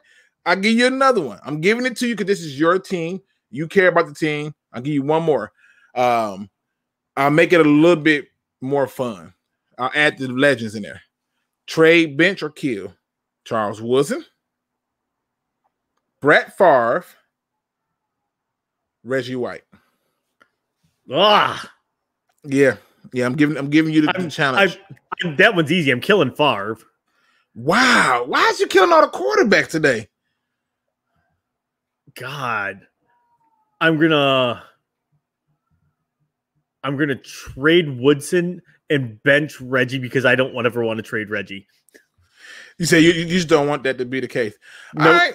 All right. Last one. It kills me to trade Seawood because I love him too. Last one. This one right here is the last one. The Lions. All right. The Lions managed to somehow sneak Barry Sanders right past y'all because y'all decided to take the human idiot, right? The incredible bust. The incredible bust. All right. If given an opportunity, what legendary Packer would you be willing to give up in a package deal to get Barry Sanders? Oh. Like, are you talking like a Hall of Famer? Yeah, you just it's freaking Barry. You got to give me somebody legendary. I will give you. Oh, hold on. I will. Oof. Well, the Packers have a ton of Hall of Famers. I mean, they don't have more than the Lions. I don't think. I think the Lions got like over. Let me see. Packers have the second most Hall of Famers behind the Chicago Bears. So who was it? The Lions is in that top 5 though. We got a lot. Well, they should be because they're one of the older teams. Yeah. I know we got a lot, but you give me a package deal. I'm gonna let you know if it's a good trade before we get into the questions from the fans. Just because that team was so loaded, and he's a Hall of Famer, I would trade Willie Wood for Barry Sanders. The devil's a liar. What? No. Willie Wood was one of the best cornerbacks in the game in the 60s. There was nobody better. We've already seen at least 3 Willie Woods at this point. Charles Tillman. I can keep going down the list. Darryl Reed. They're very similar, aggressive style type. Yes, no. Come on now. We're gonna kill that. It's a Hall of Fame. It's a Hall of Famer for a Hall of Famer. A guy that was named to like the 50th anniversary team. I just wanted to see how much he said. I would choose Ray Nitschke over Barry for Barry. I think at that point you're overpaying for Barry. Then I think. See what I'm saying? He didn't even want to go into the real vault. You know what I'm saying? He didn't want to go into the real vault. Y'all see the fandom. Can I work package deals or does it got to be straight up? There's a bunch of different scenarios. I could package deals. I bet you can. Fair enough. People, this is y'all time to ask me any questions. You can ask me or Tori any question. If you don't know, Tori is a part of Man Hour. It is linked in the description. Make sure you go over there and check it out. They are live when, Tori? We are live every Sunday through Thursday from 7 to 9 Central Time. So 8 to 10. I always call it European time, East Coast time. So 100% of the time, and you guys are talking sports in general, basketball, football, and pretty much all things sports. Except for soccer. Somebody tried to bring soccer up, and we all were like, what? There's like 3 fans. Get out of here. Right. This is the wrong country for that type of love. All right. Now, as y'all get y'all questions together, I got to hit on one more topic, Tori, because this has been bothering me. Right? It's really been bothering me. You're on the outside looking in. Does Dan Campbell and Brad Holmes start to look more like a genius after you see what's going on with this current roster and the moves and the things that they're doing to change this team around? You can't say that this year, but I think starting next year, yes. Yes, I do. Okay. Everything's going to make sense. There's a lot of things. Like you said, they turned a roster over and they got way younger. And it's going to take a year to really figure out what you got and where your deficiencies are going to still be that you may need to fill through free agent pickups. This question comes from Jimbo G at Tory. Who the Lions need to go and pick up right now? I got the most simplest answer. It's the guy from Miami, McKinley. But who you got? I mean, why wouldn't you want to pick up a Pro Bowl caliber linebacker from anybody? You know, I'm just saying he makes the most sense for us, but he does. He's a thumping linebacker, which you need in the NFC North. We're still, as much as we are a passing league, we are still kind of the black and blue division for the most part. I would say either him, or I would say go after maybe even a running back until DeAndre Swift gets healthy. You need a short-term answer behind Williams and Jefferson. That's it. Well, they got my man. I cannot pronounce his last name. Igbaki. I'm not gonna play no games with y'all. Y'all know I suck with names. Craig Bevan says, "What up with how you pronounce his first name? Bernardrick McKinney. What's up with? He got released, and when he got released, I instantly said, "Hey, the Lions need to be on top of this. They should be paying close attention to this because he fits what we're doing. It allows for us to move more pieces around. I think does it take away from Barnes starting immediately? Yes, but guess what? That also means that he gets to learn the game a little bit different. And when you're ready to move on from Collins, which you will do next year, then you got Barnes ready to step in and take over and do some things special. So I think he's going to have a lot of people coming for his services, but I think the Lions should be in the mix. Well, and it all depends if he clears waivers, which I would be shocked if he clears waivers to become a free agent. He's going to clear.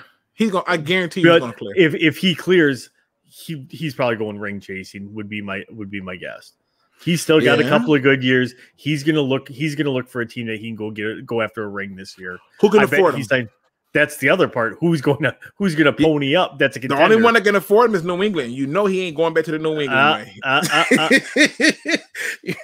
way. Cleveland still got some room, and Cleveland can use them. I don't know, Tori. I got to check Cleveland now, but you could be right.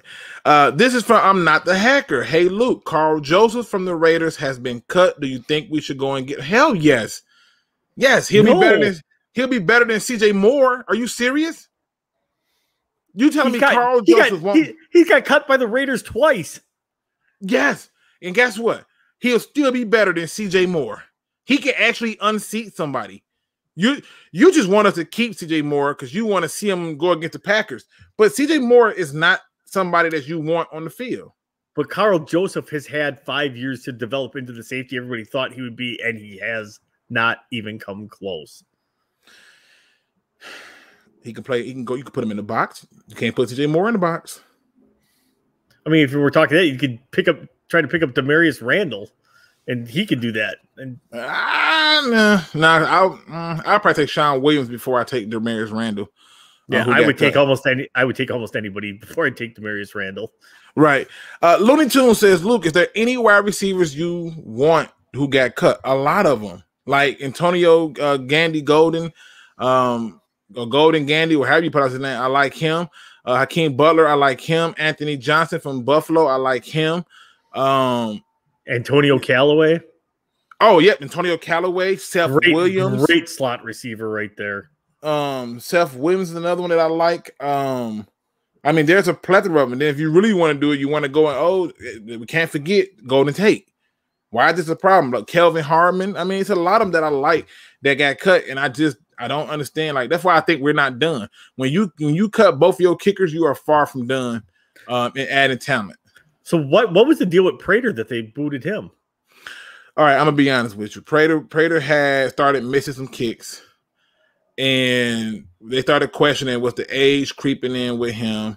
Yeah, and so he's got to be getting close to 40. He's been around forever. Yeah, so they started questioning his age creeping in, and then I discovered Bullock, and I went, I don't give a how old he is, he can still kick for me because Bullock didn't even come near the goalpost. I was at the practice watching him kick with nobody around him but the wind, indoors, and it was just short every single time. Somebody sneezed and knocked it down 10 yards short. Whatever happened.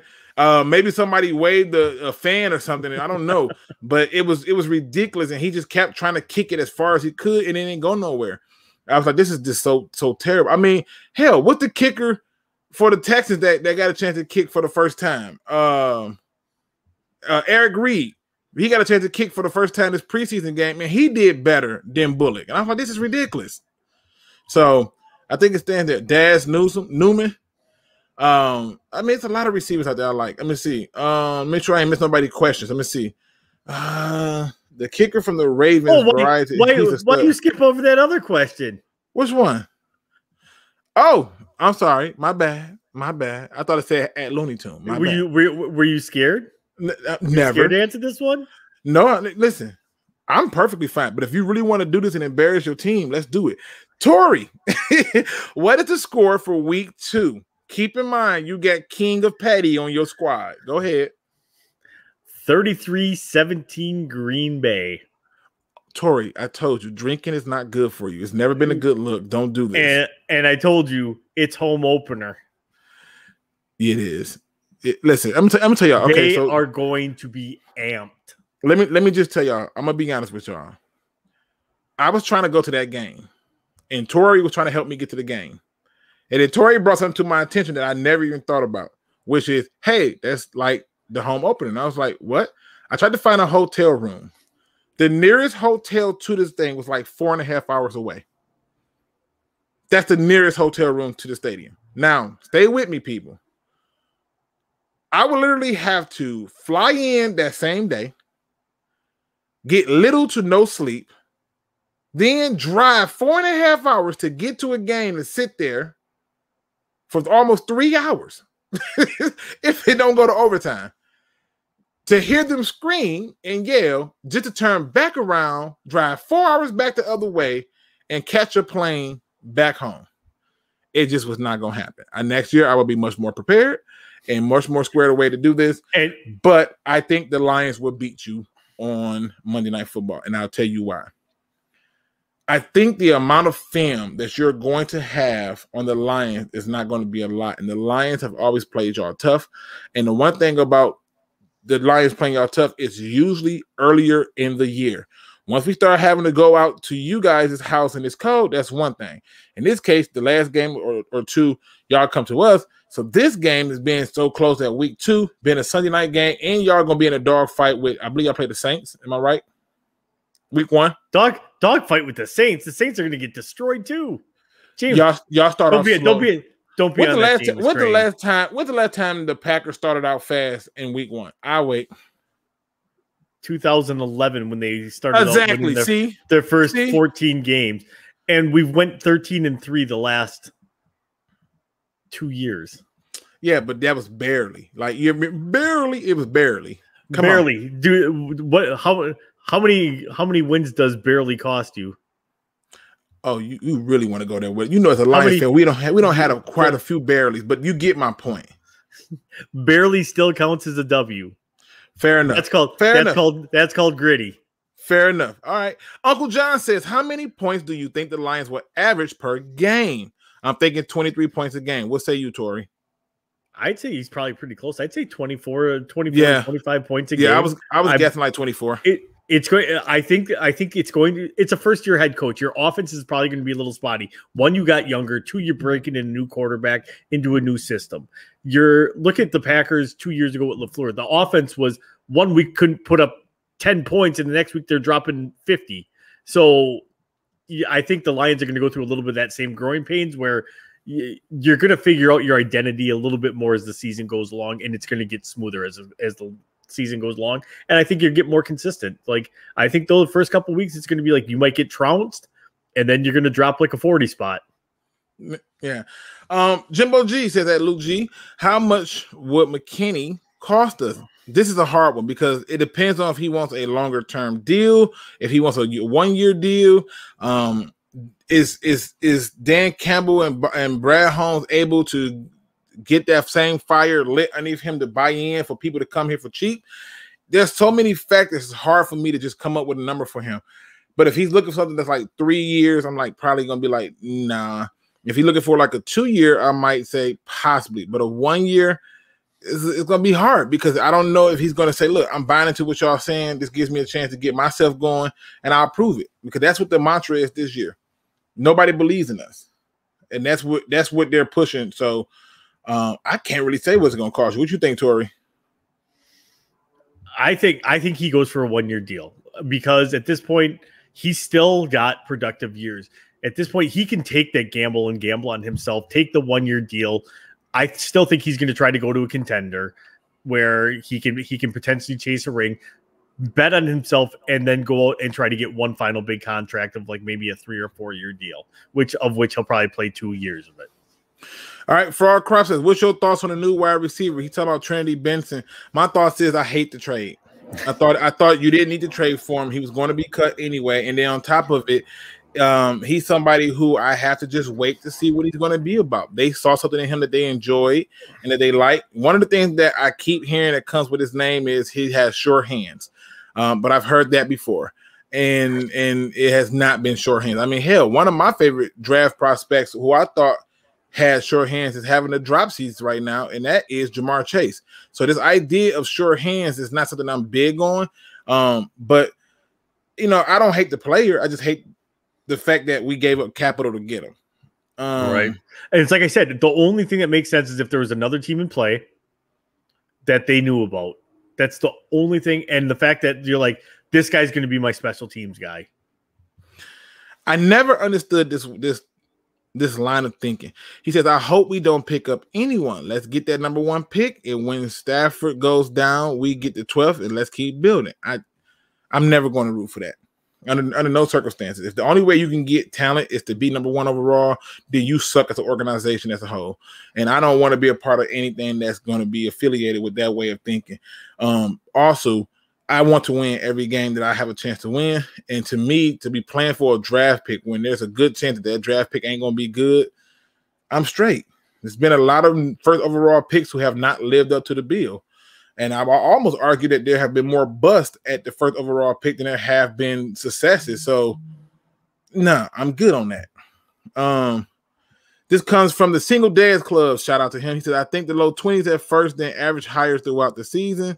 He said, hell yes, I'll take Carl Joseph in a quick second. I'm telling you, he'll definitely beat out CJ Moore. 100%. Let me see. Luke, you think we will go after that kicker from the Ravens? We can go at every kicker that's available that can kick the ball 50 yards. It's that simple. At this point, I'm pretty sure Luke or I could get a tryout for kicker. Hell yes. Right. Open the doors up and let's do it. Carl Joseph is talented. Raiders coaches is not good, especially on defense. And they drafted a ton load of freaking safeties and made a bunch of them linebackers. We need a strong safety that can hit, break up passes, and make people fumble. Fair enough. Talking about a playmaker. Tyron Johnson. Benny Blades retired a long time ago. Yeah, it has been a long time for him. Number 12 is leaving the division at the end of the season. This division is going to be up for grabs.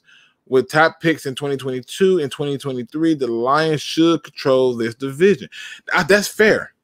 That's fair, Keith Gates. That's fair. I think they should be able to control the division. They have the capital.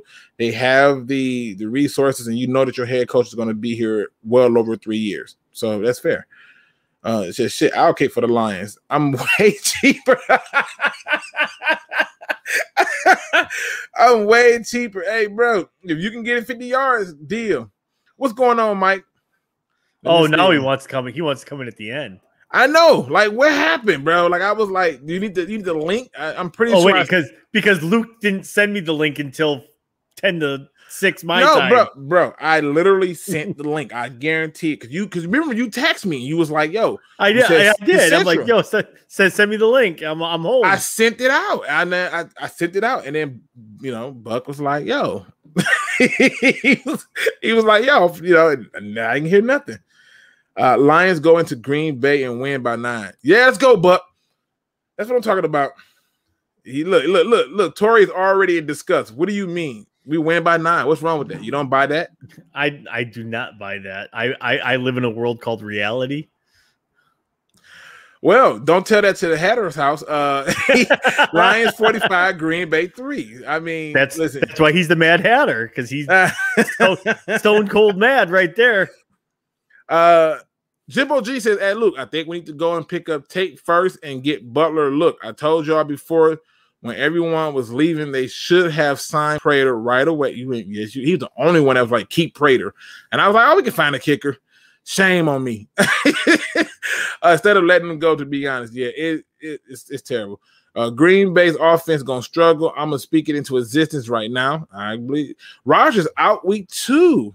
Oh, Aleem bites his kneecaps. Yeah, I can see that happening. Let me see. Jordan Cartwright, man, shout out to my fellow DSA member, a very good writer. I know he's a very good writer. I know Ferg Lion is another very, very good writer. He says, "What's up, people? How late am I? We're about an hour 49 minutes in, and soon to be up out of here." At Tory, Luke always ignores my questions. Mine being ignored 6 or 7 times in 2 days. It wasn't no catch-up jokes involved. Man, what you talking? I mean, what are you talking about? Jimbo, we could always use a good moderator over there on Man Hour Nation too, you know.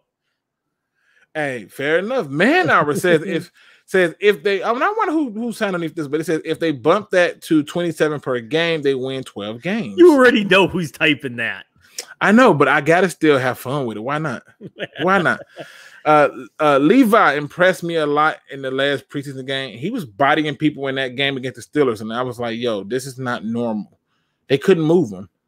I got us at 27 points per game. Man, Jordan, pretty late, says, Lukegsfieldreview, my bad for bringing up your father. The other say, I see you ignore me when I brought it up a few times. I know it still hurts that. No, it's not. It's no, believe it or not, listen, my dad, my brother, my friend, like a lot of the people that I lost this year, is it different going through this year? It is. But I have children and a wife and a family that helps that process. And so each one of them people have always taught me to live in my moments. And so that's why it's okay. But no, a lot of times I just be trying to hit as many questions as possible, and they go so fast. I need to figure out how to slow down this thing sometimes, and I just can't keep up with it. But I don't ignore it. Trust me. Uncle John says Lions 24 points per game would mean 10 wins. Lions are the leaders of the North. See? You see? Tory, just accept it. That's Buck. That is Buck. Accept it, Tory. 2 years from now, I'll be on that train and be like, yeah, it's your division now. 2 years from now. Okay. Sounds crazy. Trust in Brad. We know what he's doing. He knows what he has at golf, 100%. I don't agree with Dr. Detroit thinking someone said everything King said we need to tank. I do remember him saying that as well. Yeah, if everything King said we need to tank, I totally disagree with him. I don't understand. Taking, I'm not a fan of. That's just a bum ass way to do things, and it don't work. No, it has never worked for any team who did it. Name a team. Maybe the Sixers. The Sixers, it kind of worked out. No, but only in basketball you can say that works. We're talking football. Name a team in football who tanked and won. They got Andrew Luck, and they still was like, okay, we got Andrew Luck. They were still scrambling to add talent. They still had no offensive line, and he got destroyed. So that receiver trade concerns you about Brad Holmes. It don't concern me about Brad Holmes, but it definitely gets me to look at Brad Holmes because he was very antsy during the draft process, and John Dorsey had to calm him down and say, listen, it's going to come to us. Just wait, watch. It's going to come to us. You don't got to move. He's very like in your face. And so like to me, it's not concerning, but I'm definitely watching him real close now because I can't make sense of that trade. That's any young GM though. Any young GM is going to get antsy and try to pull the trigger on stuff because now they're trying to establish themselves. It's happened. I mean, have you not seen the movie Draft Day? I have seen that movie, but you're right. Dolo Dynamite says, I heard Sebastian Janikowski is coming out of retirement to kick for the Lions. No, stay where the hell you are. He's probably back in Poland somewhere. Do you think roofiing people? It said, do you think we need to get the Giants kicker? Can he kick it 50 yards and do it consistently? Yes, and then yes. Jimbo, that's not the Ravens kicker. Let's see. Now, Benson was a good trade. Why? I know he got a good RAS score, right? But his college stats don't add up, and his current pro stats is like, okay, 8 for 8, 80 yards and 2 touchdowns. Okay. So, like, when the games really matter in this count, he's not going against the 2s and the 3s, and somebody comes across and hit him, we're going to find out. Now, I'm not saying he's going to be garbage. I don't have a problem with him. I have a problem with giving up capital for a player I believe was going to be released. On the Spirit of Detroit channel, I said that Lions need to sign you. J-Mo at wide out, and Man Beast at running back. Lions went by 13 in Green Bay. Oh, you do that. All of us overly passionate fans, yeah, we liable to come out there like the water boy. Let me see. I want to make sure I hit as many of them as possible. Bro, the word reality is damn near a trigger word for me now. The mornings be tough. Listen. Don't let it be a trigger word for you. Like, no, the only thing that can move you is you. Remember that. That's where your real power lies. I never give my power to nobody else. And I've been attacked left and right, and I just sit there and be quiet. All right, then I'll take your word for it. Let's see. Packers 34, Lions 28. Dang, I like that score. You basically said they're going to battle on Monday night. I mean, it's a good game. You can't get mad at that. The only reason it's close is the Packs took them lightly. Ooh. Speaking of which, Tori, you think the Packers are going to take the Lions lightly?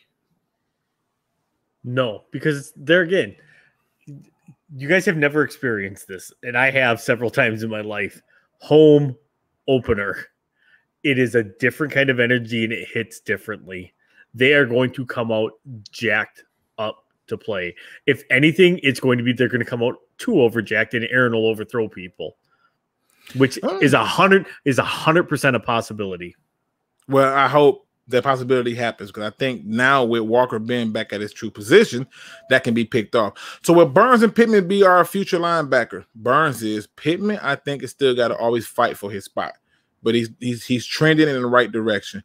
Analytics Den says, I have one question. How good is the Packers O-line without David? Oh, it's actually really good. So we have this other guy called Elgton Jenkins. Oh, he okay. Don't hype him up. He's a Pro Bowler. I don't care about Pro Bowls. Don't hype him up. He can slide out to tackle. So like you were talking about, like you said, you were just saying the Lions kept 8 linemen that can play guard and tackle, and you like that. Right, but who do you think's been doing that for years? Right, but here's the difference. I'm gonna tell you the difference is the guy that the Lions kept, and the reason for them doing that is because they believe that their line is going to grow, and they know that they can replace those guys via free agency. See, they're not done setting the roster. They just got to the 53. So that's why it was telling to me. So that means you would not have confidence in that line. No, I got confidence in our starting 5, 100%. But you guys got a really good starting 5. But if one of them starting 5 go down, and one of them other guys go, I mean, i.e., like say for example, if Big V goes down, right? Do I want Matt Nelson playing guard? Hell no. Right? See, so that's where like the Packers have Lucas Patrick that's sitting on the bench that can kick over to guard. Like we have a plethora of linemen. Like we actually cut some pretty good linemen today. Right. Now, so he also want to know, do you think they'll be able to handle the Lions front 7? I'm gonna tell you, I don't. I think the Lions front 7 finna cause y'all problems. The blitzing we about to do, oh my God. But the thing is Aaron tears apart a blitz. You blitz Aaron, he's going to pick you apart. What happened in the NFC Championship game? They blitzed in the high heaven. We kicked a field goal on 4th and 1 when we should have went for it. Don't blame it on that call. We know what happened. The thing, that whole game was just terrible. The other team, quarterback throws 3 interceptions. There's no way you should lose that game. No way you should lose that game. Listen, I'm just here so I don't get fined. James Holyfield says, Luke, what game do you see Derek Barnes starting? 1. I think Derek Barnes should start and will start opposite of Collins. Now that's Barnes. We don't add McKinney. Look, when are you going to have my guy King on the show? I'm here. I'm the king. I am the true king of the NFC North. King has been on the show a few different times. We've been on each other's channels a few different times. So he's been on 100%. Browns. Is it the Browns tank? The Browns didn't tank. The Browns were just a terrible run organization. Right, they were just trash. That would just run their head coach and GM out of town every 2 years. Yeah, Freddie Kitchens was hot garbage. Let me see. I'm gonna get down to the last one, and it says you don't blitz Aaron Rodgers. Tell that to the NFC team that went in there and blitzed his ass. They blitzed him. But at that point, we were down a couple of linemen too. True, but they still blitzed. Yes, I do see us winning the playoff game. My thoughts and vision is realistic. Just saying, no one wants the Lions to be doing good. I'm with you. All right. I do got a quick question before we go. Has anybody seen Bo? Who? Bo. Bo Scarborough? No, that used to always be in the chat in here. Oh, you're right. Bulgarius. Yeah, so I'm like, that's why I kept putting like hashtag free Bo, because like all of a sudden he disappeared, and I just want to know he's all right. I know. Like, he disappeared. Now that you mentioned overnight. it, yeah, he did disappear. I wonder if he changed his name. If you changed it, I can't even answer that question because people would put in there they did it. If you in here, Bo, please send a message or leave a comment at the bottom of the page. You okay? Breathing, working hard, something. Like I said, I always want to hear from y'all, not about you. Give me your final thoughts. Make sure you plug the channel. Let the people know. I will retry it again to get everybody on. I'm gonna find us a Viking fan, and then we gotta find it. Yeah. We have to find a Viking fan. Like 100%. I think we just take like a Craigslist ad out in like Minneapolis, like wanted one Vikings fan that is semi-coherent in what they talk about. All right. So I'll just plug it real quick. You can reach me at manhour_Tory. You can reach us at Manhour Nation on YouTube. We play on the radio on 96.1 Big X Radio in Louisville, Kentucky, every Monday through Friday. And you can come join us Sunday through Thursday when we record for that show every single night, Sunday through Thursday. As I said, it's 7 to 9 p.m. Central Standard Time, 8 to 10 Eastern Standard Time. And we'd love to have you. We get Luke in there every once in a while. We absolutely love having Luke on the show. And yeah, I can't wait till you come back on, because it's just more fun when you're on. Listen, last time I came on, we did the game. We were trying to guess it. And I wanted to think so hard, like I gotta win. And I said, I love that game. So, hey, anytime we can come on and have some football talk, I'm down for it. So if you're trying to find the channel, this is what it looks like. It is linked in the description. They are absolutely nuts. They have so much fun. And I often find myself laughing. And like I said, they're doing big things. So make sure you go over there and support it. We're trying to get this channel to 2,000. So if you have not subscribed yet, please subscribe. I'm trying to get to 3,000. So again, please show me some support and some love. I would very much appreciate it. Now, you know me, people. I cannot, in good faith, I repeat, I cannot in good faith end the show without me ending the show on a good note. And the reason that I do this is because I believe that the way you started off is with high energy, and you finish it with that same energy and a positive mindset. So today's positive quote comes from me. Yes, that's correct. It comes from me. The